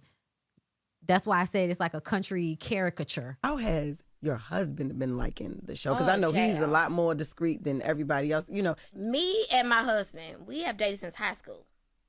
wow. And I don't think people understand it. No. Like, yeah, like I've known him since high school. I was the girl. I stood him up for prom. Damn. Yes. Yeah. Like after I wanted the bad boy, I wanted the athletes. I wanted the rappers. After I seen their behavior, I was like, my friend love me. I'm gonna go and get a dentist. I'm gonna go get a Yeah, and you know, we have been together for years and years. Yes, we broke up within the past, the couple years before we got married. And women are mad. People are really mad because they was like, she say she let her husband sleep with other men. Well, not, other women, not men. And she sleep with other men. You just pissed your husband off right now. Clip on. I think all of us have been on something so long. I'm not gonna divorce my husband or do anything because of some cheating or a woman or some vagina. That's just not me. I've been through too much in life. So when I made that statement, it drove women crazy. Yeah. And I was like, long as he ain't paying no bill. But I don't go through phones. See, that's because to me, everybody just mind their fucking business. Like they ask her the question, she can answer the question. But I understood what she meant back then. What I think she's saying is what I want from him is more important than him having sex with other people. Just like when women are okay with rich men cheating on them because the lifestyle that they get to live is worth that. I think her being with somebody that, she actually trusts is more valuable and who's kind to her. Somebody who she trusts and who's kind to her. I think that matters more to her than anything else. So she is okay with whatever he needs to do to feel like a man. Whatever you need, nigga, fine. I'm going to be me. You fucking with me, great. But whatever you need to do. I understand it. But I also feel like, I don't know why other women get so upset about these things. Like, girl, why is you mad? It ain't your nigga. Okay. I don't question DMs. What now? Explain it. I don't. Like, so he can do what he want to do. You just don't want to find out. I don't want to let him hear that. Okay. So whisper. You can do it. Just okay. I don't deal in it. Like sex and things, I don't equate that to love. That's true. Do you? Whatever you want. He never has told me, go do what you do, but he's also said, I wouldn't leave you if I caught you cheating. So putting my husband on TV because I was supposed to marry somebody else. And I have no shame. Like out of everything we had gone through, we was having rough patches. There's things I want, things I need. That man, I told him, he's always known me my whole life to be the woman who didn't want to get married. I've always said that since high school. I don't want to be married. I don't want to be married. What changed? Well, when he didn't do it, he didn't give me the option to say no. So. But you told him you didn't want to. Yeah, but once I started bringing it up, he started saying, you don't want to be married. You want to control this. And so he wasn't doing it, so I was getting mad and mad and mad. Well, women like K. Michelle, what makes them attracted to the man is the man not giving you all of that, right? Because men who don't really care about you will perform jealousy in a way that makes you feel like they care. And with him being like, man, look, do whatever the fuck you want to do. Him having that mindset about it, I think is probably what made her want to be with him. Because if he wanted it too much, then she wouldn't want it. Like that type of toxic shit. Definitely toxicity in a relationship. But, like, of course, people were going to ask her about her relationship. She coming on a reality show that is called Housewives. And you married this nigga, right before the show. I definitely think she married him for the show and to, put off this image that she wants to put off. But I also feel like their relationship is genuine. That's what I think. Only because we've been seeing them for so many years, y'all. They go back so long. I do feel like there's a level of toxicity in their relationship, but it's given like, it's not like a lie or anything. It's just that they decided they was going to be married, but that doesn't necessarily mean we're about to be in a conventional marriage. Everybody's still going to probably be doing whatever the fuck they want to do, but it just looked good for me to have you here and for us to be married. I don't even know if it would last, okay? But yes, I do think that she responded to him being nonchalant. But yeah, I still think it's real. I still think that, they genuinely care about each other. Just because it's been so long. And also the way K. Michelle comes off. If a man is still there, like being your person and being there for you, I think on some level that's because like in behind closed doors, y'all really fucking with each other. Like for real. And I kind of like that. I'm not going to lie. Like, I kind of enjoy the fact that she has somebody that's there for her. And so she doesn't have to feel alone in these spaces. Even him showing up, looking however the fuck he look. It's like, girl, fine. I'm just glad you got somebody that makes you feel like you're not alone. Because being on these reality shows, I do think there's a level of feeling like you need a little bit of backup. And a lot of times ain't nobody going to back you up like the nigga you fucking. Sometimes, not all the time, not nearly enough. Okay. But you know how it is in real life. Like your nigga gonna back you sometimes better than some of your friends. It just depends on the situation. You wanted him to change your mind. Yeah, it changed my mind. And so I told him, well, we've been together all this time. Yeah, they seem comfortable. 10 years. I'm gonna do what I want to do.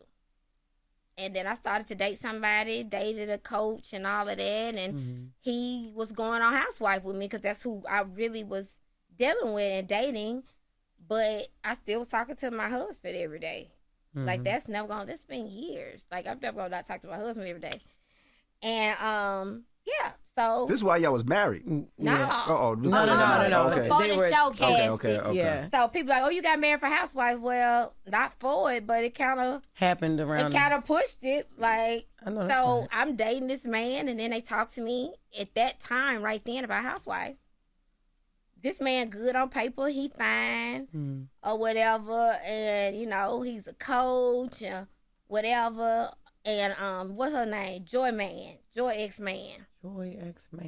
So I would date him. Oh shit! The and dude. so that was it was a good thing and all of that. And then they wanted us on Housewives, and then I just started looking. I was like, dang, this serious. And he had a date, and he was ready to propose with the producers and all of that. And I was like, oh my God, I gotta be with him forever. Yeah. That's when it kicked in. Like, oh shit, this is forever. Like a forever thing. Uh-huh. Like marriage. That's marriage. That's marriage, babe. But you be playing, and then it's like, what you mean you be playing? No, just one morning I just woke up and I was supposed to fly here to New York to Bravo, and I said, oh no, I'm not gonna marry that man. I really want to marry my best friend. Like that's why I'm not doing this. Yeah. And yeah, we just went to the courthouse and got married, and then I just walked into Bravo, and they was waiting on that one man. How has your husband been liking the show? Because I know he's a lot more discreet than everybody else. Me and my husband, we have dated since high school. Okay, yeah, no, and that, y'all, that I'm gonna tell you, that makes sense, and I'm glad that she being honest about it, right? She being honest. She basically saying I was fucking with another dude, and we was gearing up to come on the show, and we was feeling each other, and it was good. But then the actually getting married part, and then niggas be showing you shit, right? And you start paying attention to the red flags that you was willing to ignore before it was really serious. And it's like, damn, I actually don't feel good with him like I felt with Casting, right? I feel safer with Casting. So if I'm gonna be married to somebody, I would rather it be him than to be this nigga. Especially because that's the type of nigga that shit start coming out the woodwork about him. And I think that might have been another aspect of it, to where she trusted that Casting wasn't gonna have no messy shit coming out the woodwork on her, making her look crazy. Production gag, Portia gag production last year too. Yup. Relationship marriage of convenience at worst. If people want to pick it apart so much and act brand new, see it all the time in real life. Nothing wrong with the shit. I mean, I saw a video of a married couple where the woman was straight and the man was gay. They had a child together. They say they very much love each other and they're going to be together. But yeah, he gay and he probably, you know, has sex with men, but he has a wife and that's who he prefers to have a family with. And I just was like, people really be doing whatever the fuck they want to do. It's just that back in the day, they just lied about it. And now people feel like, well, who gonna check me, boo? People like, who gonna check me, boo? The fuck am I hiding it for? You know? So that, you know, that's that on that. Okay, so let's see. I think I did save that clip of K. Michelle and Brisha Webb. I really appreciated Brisha Webb standing up for Shamia. I did. I'm not even gonna lie. And I wish the next time that K. Michelle wants to say that Shamia throws rocks and hides her hand, that she calls a thing and says it plainly.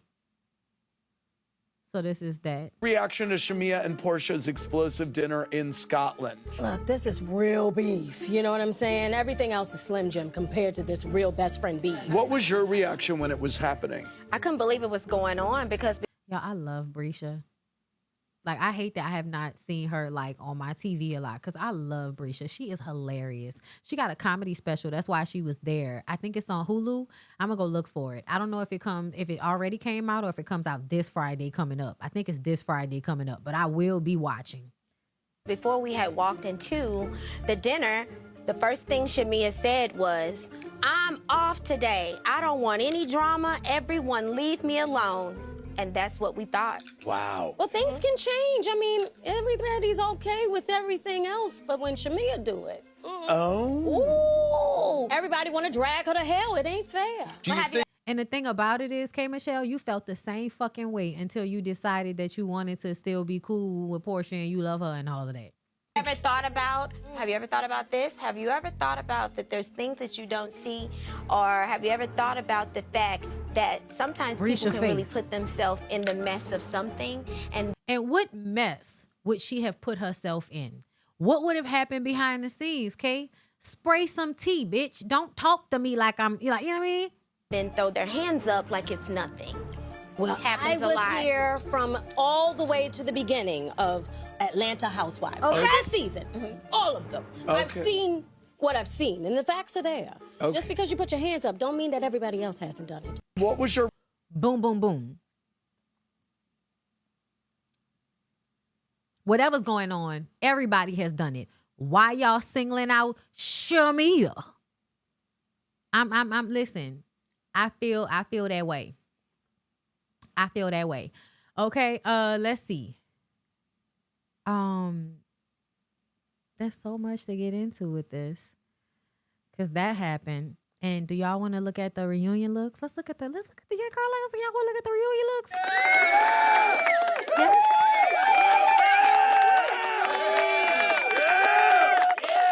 Can I tell y'all that I'm motherfucking tired of Todd coming on my timeline being passive aggressive? I don't know why, but every time Todd pops up on my timeline with his big ass head, right, talking into the phone, asking people questions, it feels like an opportunity to get the public on his side in some type of way, or, you know, like trying to get backup on something. I don't know what it is, but it's really starting to annoy me.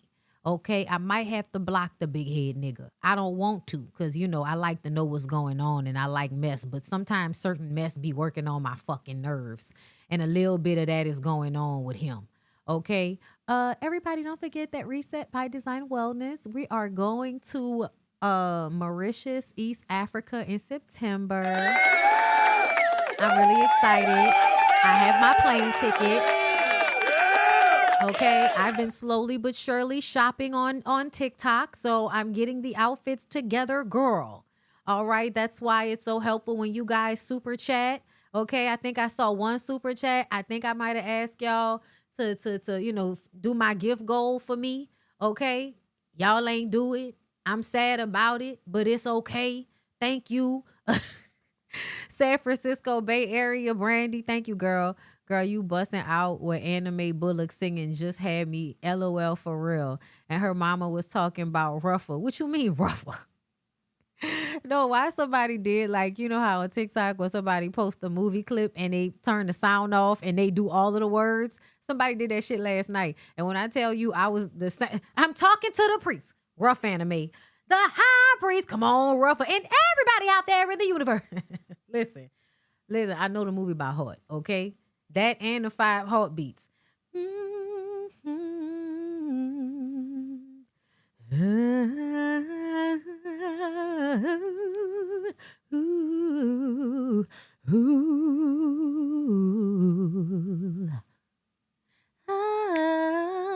Mom, she always says to me, he doesn't look like one. Oh no, but I know very deep inside, he's got a heart of gold. Gold. And I am gonna stay with him until we're very old.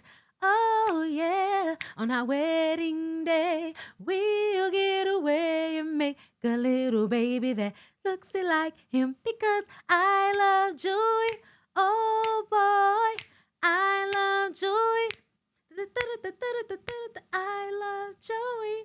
All right, Baby Doll and the Crystals.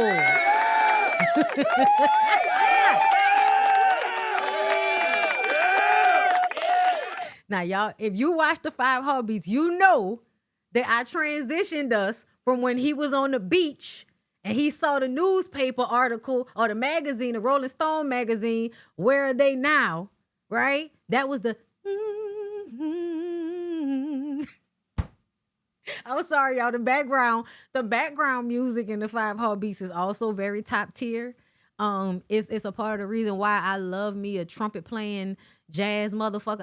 I'm from New Orleans, but a lot of the music that I really like when it comes to jazz comes from the background music. Like, remember when Jimmy was playing the horn in the hallway when they were staying at that shitty ass motel and stuff like that? You know what I'm talking about? Oh, girl, the jazz music in the background of the Inkwell. Oh my God! Like when they on the boat. And he's teaching his son about about cunnilingus, and he's talking about, a guitar string when you pluck it. Why is you telling this slow ass nigga to pluck something? Don't tell him to pluck nothing. I'm sorry, y'all. Y'all know I go off on a tangent when it come to, some movies, okay? Y'all know I love me some movies. Nah, okay? Shout out to Robert Townsend. I really thought one day I was going to be able to be in some type of production for that man. I really did. That was the dream of the slave as a child. I didn't get there. But, at least he knows who I am. I'll take it.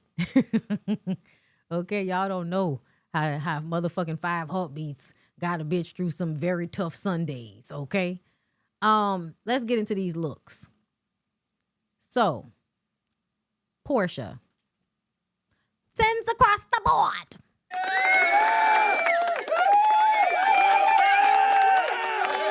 It's perfect. It's perfect. She's green with envy. It's perfect. It's absolutely perfect.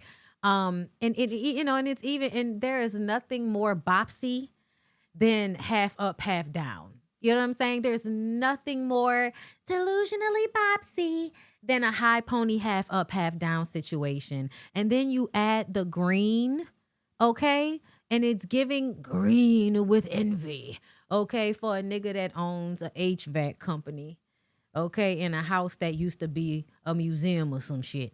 Yeah. It's perfect. Portia looks amazing. 10s across the board.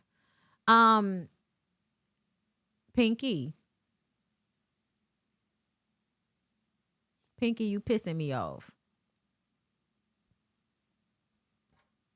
And you know why you pissing me off, Pinky?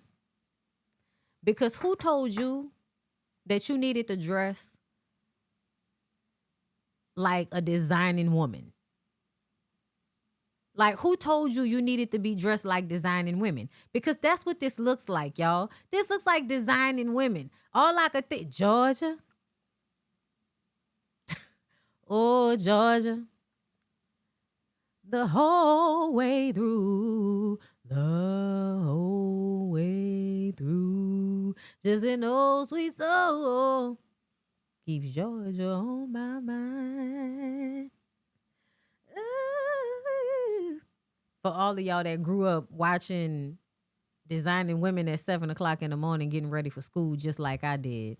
I said, Georgia, I'm in Georgia. No peace, no peace. Yeah, okay, she could be hiding the weight, but what the fuck that got to do with the shoulder pads? Tell me, I need to know. What does that have to do with this chiffon ass material, which I'm not that upset at?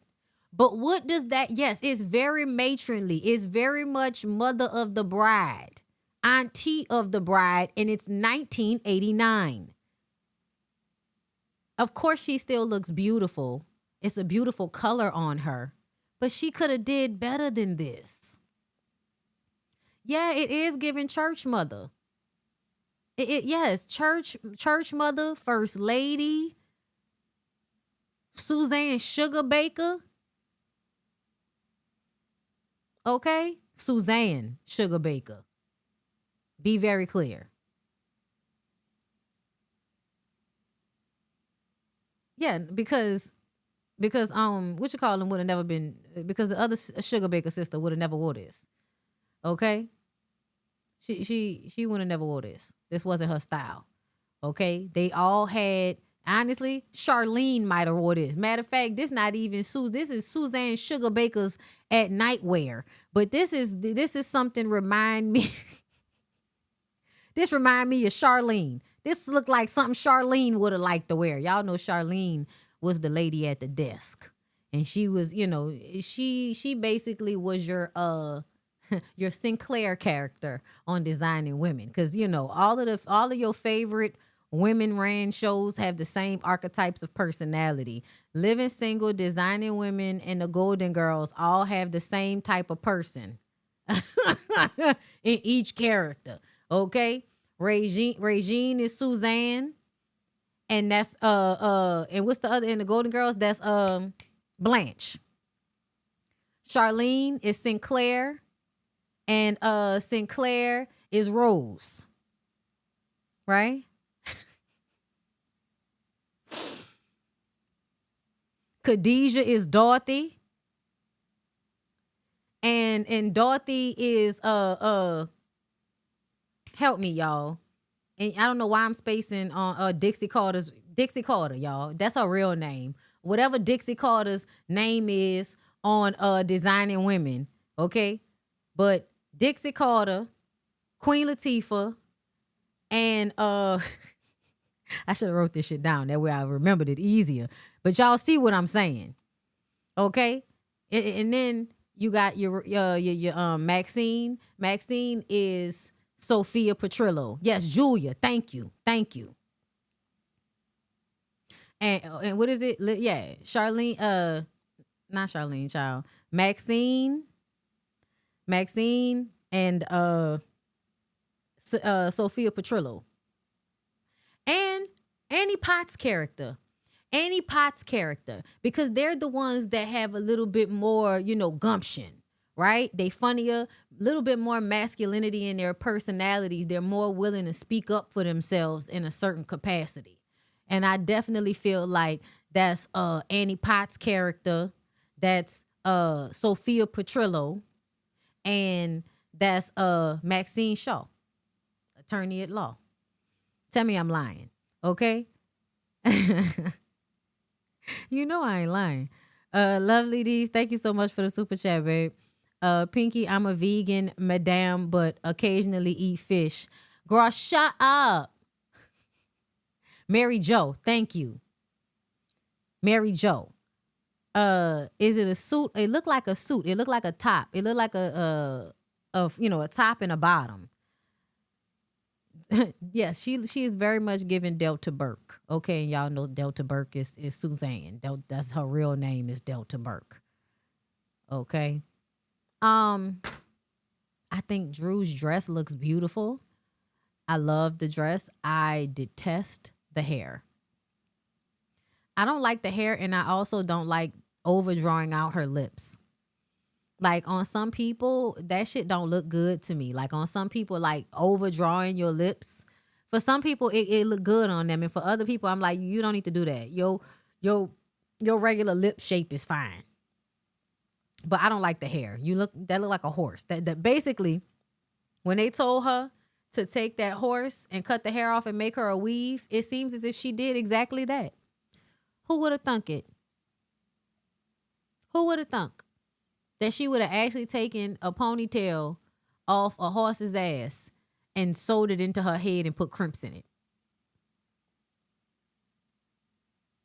I don't know. That's y'all girl. I saw a lot of y'all in the comments talking about how much y'all love Drew. Yeah, that's y'all girl. Not Pinky is giving Miss Debbie. Miss Debbie! What? Miss Debbie! Okay. Phaedra looks good. Phaedra looks really good. This is a pretty dress. I like this. Yeah, Phaedra looks good. Phaedra, you do not have the same face. And we wasn't seeing your body enough back then to be able to tell. But I do feel like Phaedra, you could tell Phaedra be in a gym. That's what I like about Phaedra. Phaedra look like she be in a gym. You could tell based on the fact that her legs match her ass and she got muscle tone in her arms. And she's not like, I feel like she looks thin here. Like she's, she not big or nothing like that, but she's not like thin. She looks healthy for her height. But yeah, she look good. I like this. I like the dress. I like the, I don't know how I feel about the hair because I can't really tell all the way what it looked like, but I do like that color on her. Ooh, Shamika. Shamika, that looked like a hard hairstyle that your mama wore in 1993. You look pretty though, but I don't like it because it looks so much like a wig. And you know what I mean? It's pretty though. It's pretty. I feel like she could have did this shit with her real hair. But she still look pretty. I like her dress. It looks like a seashell, a gold seashell or some shit. She looks very beautiful. I actually like this. I really, really do. Not y'all in the comments talking about Portia equals the standard. Yes, now that she has Kelly's stylist. The fuck is y'all missing about that? Child. I don't know why really people feel like Shamia don't look good. I feel like Shamia looks fantastic in this dress. I think the dress is beautiful. I like the cutout, it's draping her titties very well. Like, I love gold, okay? I love gold, okay? Bitch, call me gold member. I love gold.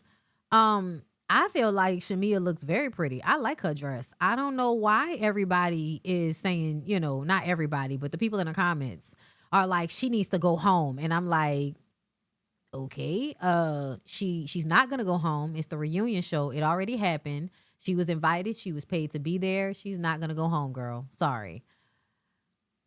Ooh, this is really good, Angela. I wish your pose looked like you were more comfortable because I almost feel like you're, there's a little bit of relax the shoulder a bit. Relax the shoulder, but this is beautiful. I think this dress is beautiful as well. It gives chandelier. Okay. The dress looks like a bunch of gold records. Ooh. Yeah, I don't like Shamia's hair, but I feel like she looks beautiful in that dress. And I think that Angela looks beautiful too. I love this. I love this on her. I wish she would have pushed her hair back and kind of I feel like women don't realize enough that they need to accentuate their décolletage when they take pictures sometimes. Like in a pose like that, it would have just looked better had she actually stretched out her neck from her shoulders and pushed that hair back because it just would have gave her more, length. I almost feel like, are you trying not to look as tall as you are? Bitch, please be tall. Be tall, bitch. Girl, be tall. Okay? Being short is not all this Girl, do you know how annoying it is to be short?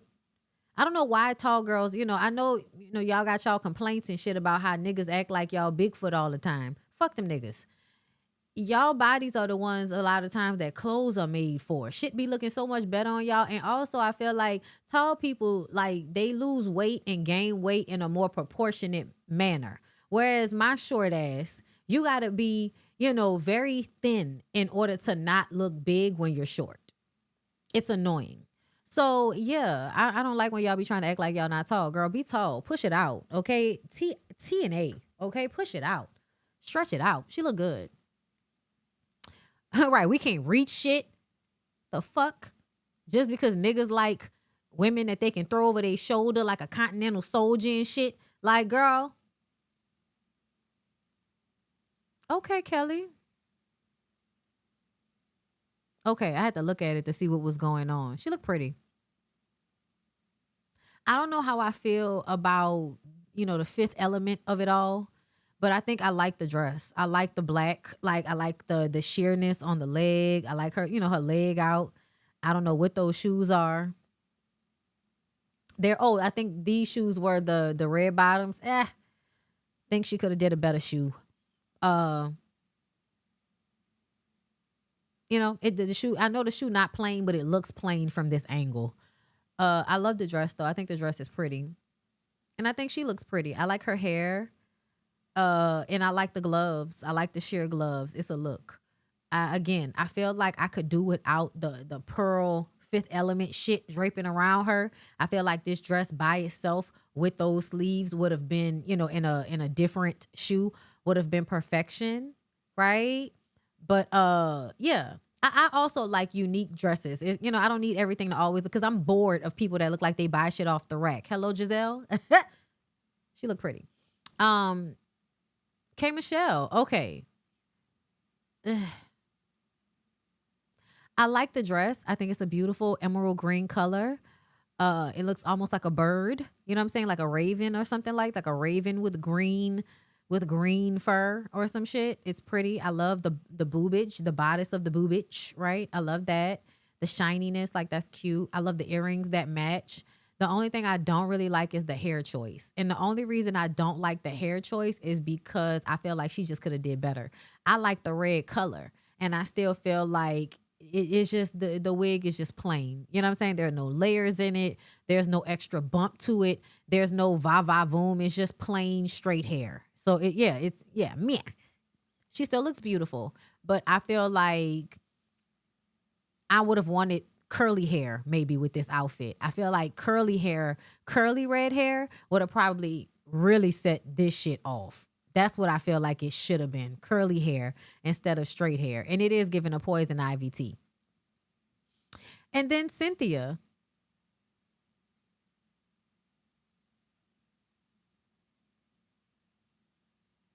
Cynthia looks beautiful.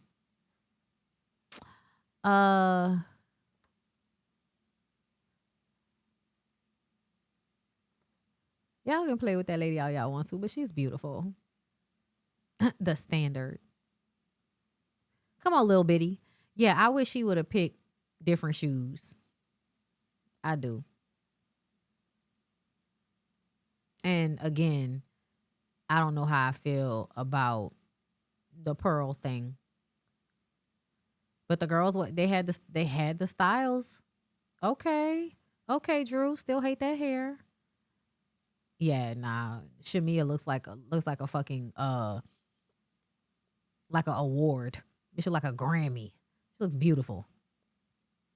Ooh, I like that shot. That's a pretty shot. Ooh, look at the detail on this dress. It's crazy. Bro, I feel like an African made that. I feel like an African made this, okay? She got this flown in. Hold up, let me see what it say. Dress, Lena Barisha. Okay. Shoes, Renee Calvila. Jewelry, Cartier. Stylist, Chanel Welch. Now y'all telling us who the stylists are. I appreciate this because sometimes I would feel like y'all would just take random pictures of them at the reunion shows and post them online, and they would not do the dresses or the women justice. So the fact that y'all are actually releasing like editorials with photos and explanations on the theme and on who's doing what, I actually appreciate that. Because I think it adds even more validity to the fact that y'all need to give these women more pubbing, more respect. They need to be, like people need to be wanting to gift them fucking dresses for these reunion shows. Like for real. It should be a thing.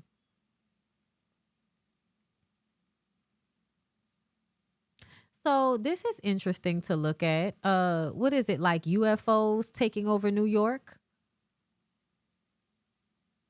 That is a beautiful shot. See how it makes sense when you put it in actually editorial photography. That's why this looks good, because it's editorial photography. I actually feel like they need to do this. Like every reunion show needs to also have an appropriate photo shoot that is going to showcase these women's beauty, so that they are also able to take advantage of designers and stylists that may want to be featured on the show, and all of that. Like it needs to be more of a thing. This looks beautiful here. You heard what I said. It looks beautiful here. I feel like that's something that would look good walking down the street. Come on, Faye Faye.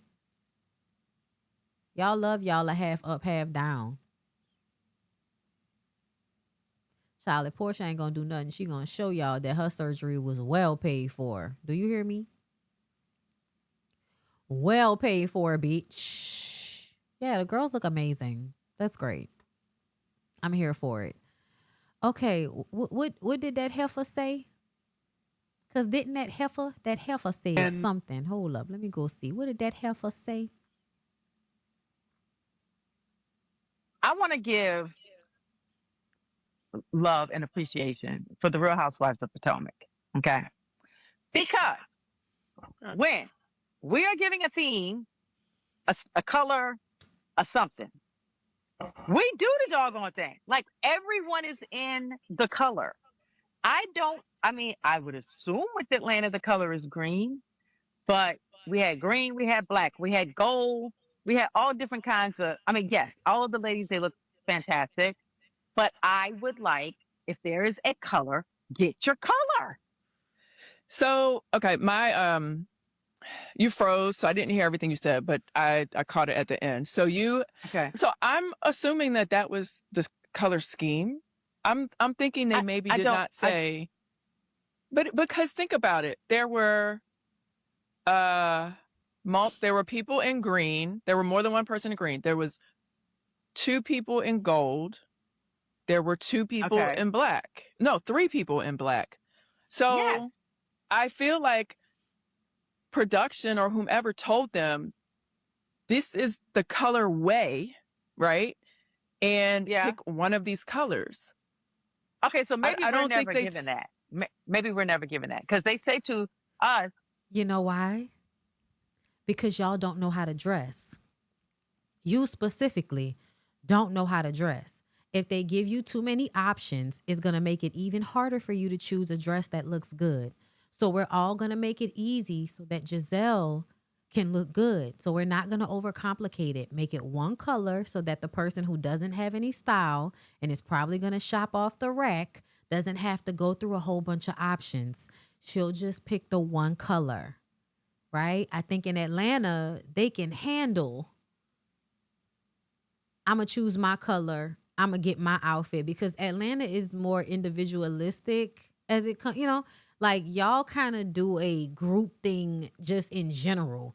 Like y'all whole show is kind of like a group think thing in a way that Real Housewives of Atlanta is not actually known for. Real Housewives of Atlanta is not actually known for group think, like where one person is getting bullied by the whole group. That happened this past season as far as I'm concerned, but that's not always a thing. 1 or 2 people may have an issue with somebody and vice versa, but it's never like the entire cast being ran by the mean girl and they're going after whoever the main cast member is upset at.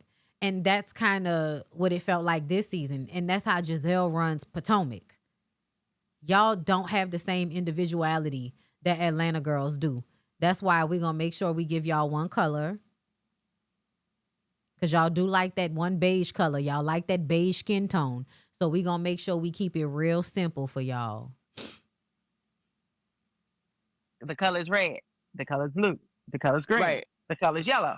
Like, and we all get the color. Right. Yeah. So, maybe for this one, they just gave them an option to wear between these 3 colors. Gold. And I don't understand why they picked those 3 colors. Like jewel tones. Jewel tones look really good on camera and on brown skin. If you look at the rest of the scenery, they have the gold color, they have a maroon color, they have a green color. To me, the theme is giving jewel tones, and these are the main jewel tones that we want y'all to dress in, which is green, gold, and black. That's kind of what it's giving, like a jewel tone vibe. And I think black creates the go between. You have the two colors, gold and green, and then you use black as to melt those colors together and create the color scheme. That's what it feels like to me. Somebody in the comments said that I'm secretly a church girl. It's not a secret. I'm not. It's not. I'm not secretly church as fuck. Like I say it all the time that I grew up in a Catholic church and I loved my church and I was in the choir at my church up until a few years ago. Like I've been a participant at my church my entire life at different times. It is what I just can't go along with things I don't believe anymore. But yes, I have always, girl, yes, it's not a secret, okay? You may not be up here sometimes, but the way I will run into a gospel song on here, okay, it is not a secret, girl. All right, I definitely grew up in a church around black people that, okay, never would. I listened to them songs and cried just like everybody else, okay? I cried like everybody else. When we fall down sometimes, okay? When that come on, girl, I'm crying. What you talking about? But we get back up. Okay. I want to play one more thing and then that'll be that for this. Thank y'all for being here today. Once again, Reset by Design Wellness it's going to Mauritius. Okay, Taisha was just on Funky Daniva's channel. Shout out to Q. Shout out to my boo Q. For pubbing us over there, and hopefully we'll get some new people coming. We going to Fiji next year, so yeah. And I think Fiji is going to be a group trip that everybody can come to, so not just black women. So yeah, y'all. Shout out to Reset by Design Wellness because I cannot wait. I can't wait. I can't wait. I can't wait. Okay, I can't wait, girl. What did I want to go to? I think y'all be purposefully misunderstanding what Kelly said. Kelly didn't say I set the standard for the whole show the whole time. I set the standard for the season I was on and the girls that I'm on the show with, and then gave you evidence for why. Do y'all want to talk about Candy on this? Oh, we can wait until tomorrow. I don't know, y'all. Y'all let me know. I'm looking for the messages between K Michelle and Shamia that came out. Hold up. Okay, here it goes. We might just wait till tomorrow and I can talk about Candy then. K Michelle said, where is K Michelle's mama? What's her backstory? Because why exactly is she so comfortable speaking on somebody's mama? Because y'all mamas is just another person and another woman at the end of the day. I don't know why y'all always gotta be, acting like somebody's supposed to care about your mama the way you care about your mama. I know we act like we collectively care about mamas, but we really don't. Cause, like y'all hate single mothers and shit. Like don't act like we collectively care about mamas. Don't do that. Anyway, K Michelle, I'm being real. K Michelle said, yeah, bitch. My mama ain't in a club trying to form an alliance and calling people's mothers and their children out their name. She's teaching Sunday school. I didn't go to her mom. I was minding my business. She came to where I was to tell me to be loyal to her child. Girl, okay, so Shamia mama, you said something about PJ?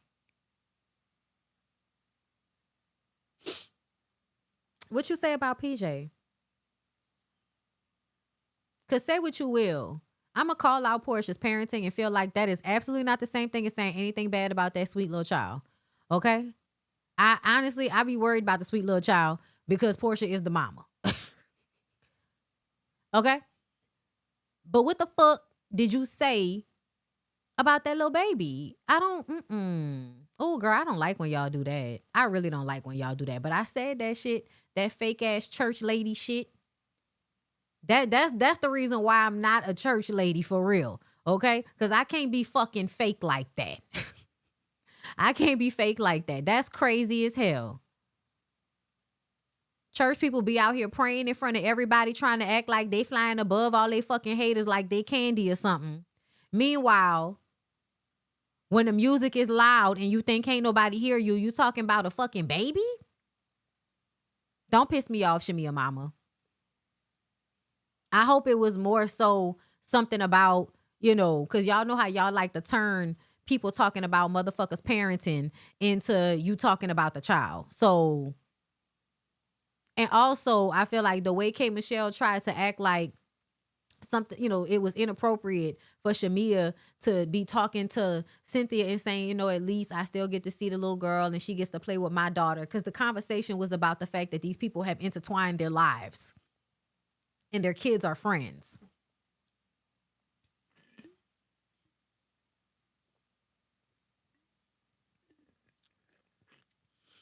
I don't know. It sounds like she's saying people's mothers and their children out their name. To me, it sounds like people would be Portia. So Portia's mother and Portia's children. It was made in a generic way, but that's what it sounds like to me. And that's another thing, K all day. I agree. I told y'all, I don't like the way Shamia mama come into the room trying to force these, situations with these women. First of all, your daughter is an adult and she can handle her own shit in this group. She don't need your help in that way. Okay? Not like that. I appreciate, remember the way Carrie mama showed up on Bell Collective reunion? That was cool to me because y'all was doing too much. But this situation, anyway, she teaching Sunday school. I didn't go to her mom. I was minding my business. She came to where I was to tell me to be loyal to her child. I'm not disrespectful to my elders, but if you in my face telling me BS about another mother, you obviously want my attention and opinion. Stop playing with me.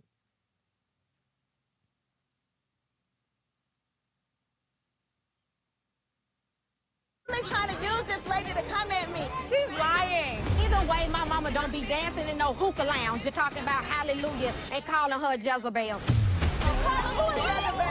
Who is Jezebel? Keep my mother and keep my mama and my name out your mouth. All right. Okay. They trying to use this lady to come at me. Okay, Michelle, we gonna see how this go. Because I low-key feel like, bitch, you switching up. Like, it's giving you switching up. Okay? But I'm going to trust that there's some truth to what you saying. Because you never, actually all out lying. You know what I'm saying? You're not all out lying. You know what I mean? You're not like Drew or something. But, you know what I mean? Like, I would like to know what was said. I'm assuming it's Diane and her child, but Kay put it out. And that's what I'm saying. Kay'll do some shit like that where she says it in a way that makes you be confused about what's actually meant. But at the end of the day, I also don't give a fuck because I feel like, child, you antagonized. And I'm saying that I don't give a fuck. I feel like Portia antagonized Shamia to get to that point. She wanted her to yell some ignorant shit out so she could have a reason to make Shamia the bad guy after sending everybody her way, calling her a hoe subliminally and all of that shit, because I feel like that's what was going on. That's just my opinion. I don't give a fuck nobody talking about suck my dick.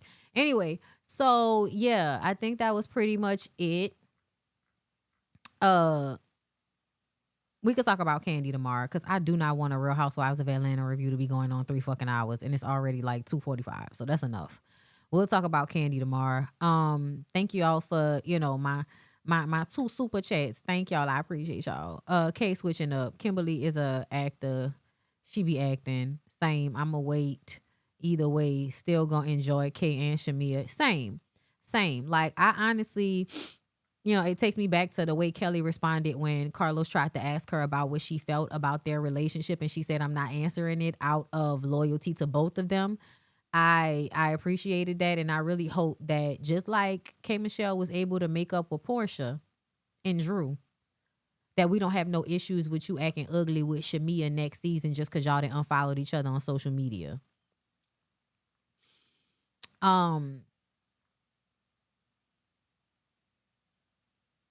K. Michelle maintains that Kelly and Shamia weren't behind the plot rumors, but holds less energy for those behind the supposed plot. Right. Jamie said Kay was going to go after Shamia.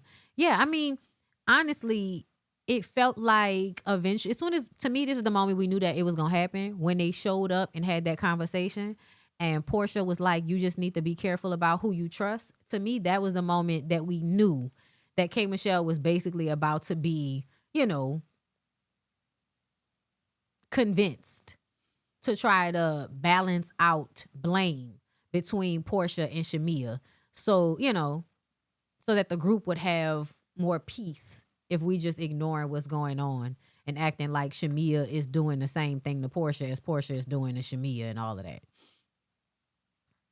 Which it just now got to the point where that lady is cursing people out. I actually don't enjoy K too much. I do. I feel like you need that type of shit on reality TV shows. You know what I'm saying? Just a little bit, not too much. She not too chaotic. She a little chaotic, but she not too chaotic. You know, and there were times where I felt like she was being fair, but I told y'all she another person that at times has allegiances to losers. So we just gonna have to see. And that just goes back once again to when she, you know, R. Kelly, Jocelyn Hernandez, you know, anybody else that she might defend or really like, no matter how terrible of an individual they are. Thank you, Brandon, for the Cash App. Thank you, babe. I appreciate that. Something ain't adding up. K did 180 on Shamia. I want to know why. Bondy, I can't send a super chat. What's going on? I don't know. Y'all know how these hoes be hating on me, but y'all could also still Cash App me. I'd appreciate it. Okay. I was never a KM fan, a K Michelle fan. Girl, I am a K, but I also tend to like people when their talent outweighs their mess. And a lot of times I feel like K Michelle's talent outweighs her mess. I think she's a great songwriter. I think she is a very strong vocalist.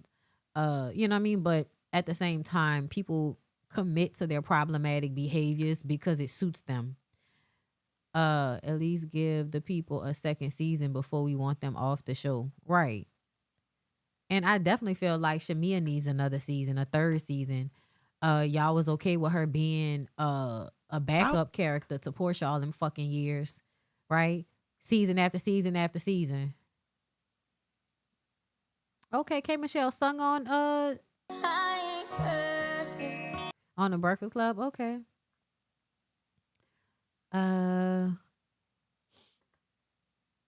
Did joining the franchise change your opinion about the franchise in any way? I did not know that the type of fans that this franchise has, like they are diehard, like basketball fans. Thank you know, and you know, there's some salaries that are like basketball. You know, almost 6 years as a bonbon. I'm 24. Oh my God, girl! Thank you. I appreciate you. Thank you.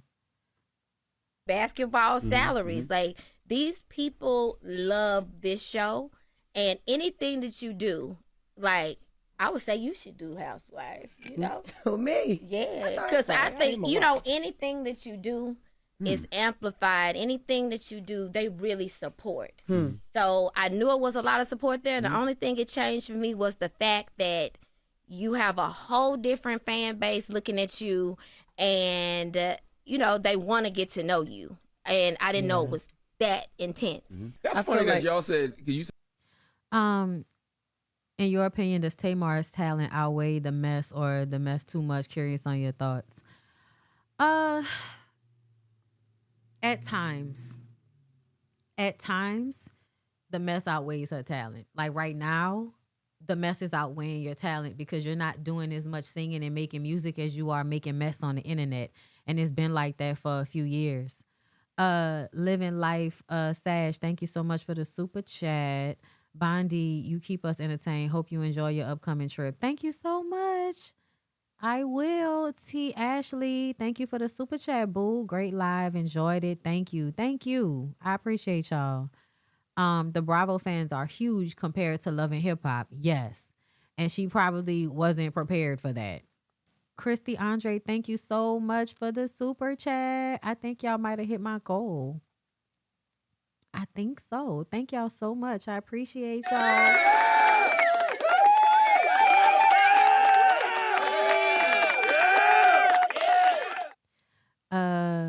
Hold up. What somebody said? I just saw a comment. You always call K a white Republican in disguise. I mean, I call it how I see it. But yeah, Tamar is more into the mess than the music. I think K. Michelle is more into her music than the mess and uses the mess as a way to catapult her music. And I appreciate that. Tamar, no. No. But we'll talk about Tamar and Candy and all of that tomorrow for the Bondy Blue Show. I appreciate you guys. I love y'all. I hope y'all have a good rest of y'all evening. And I will talk to you later. Bye.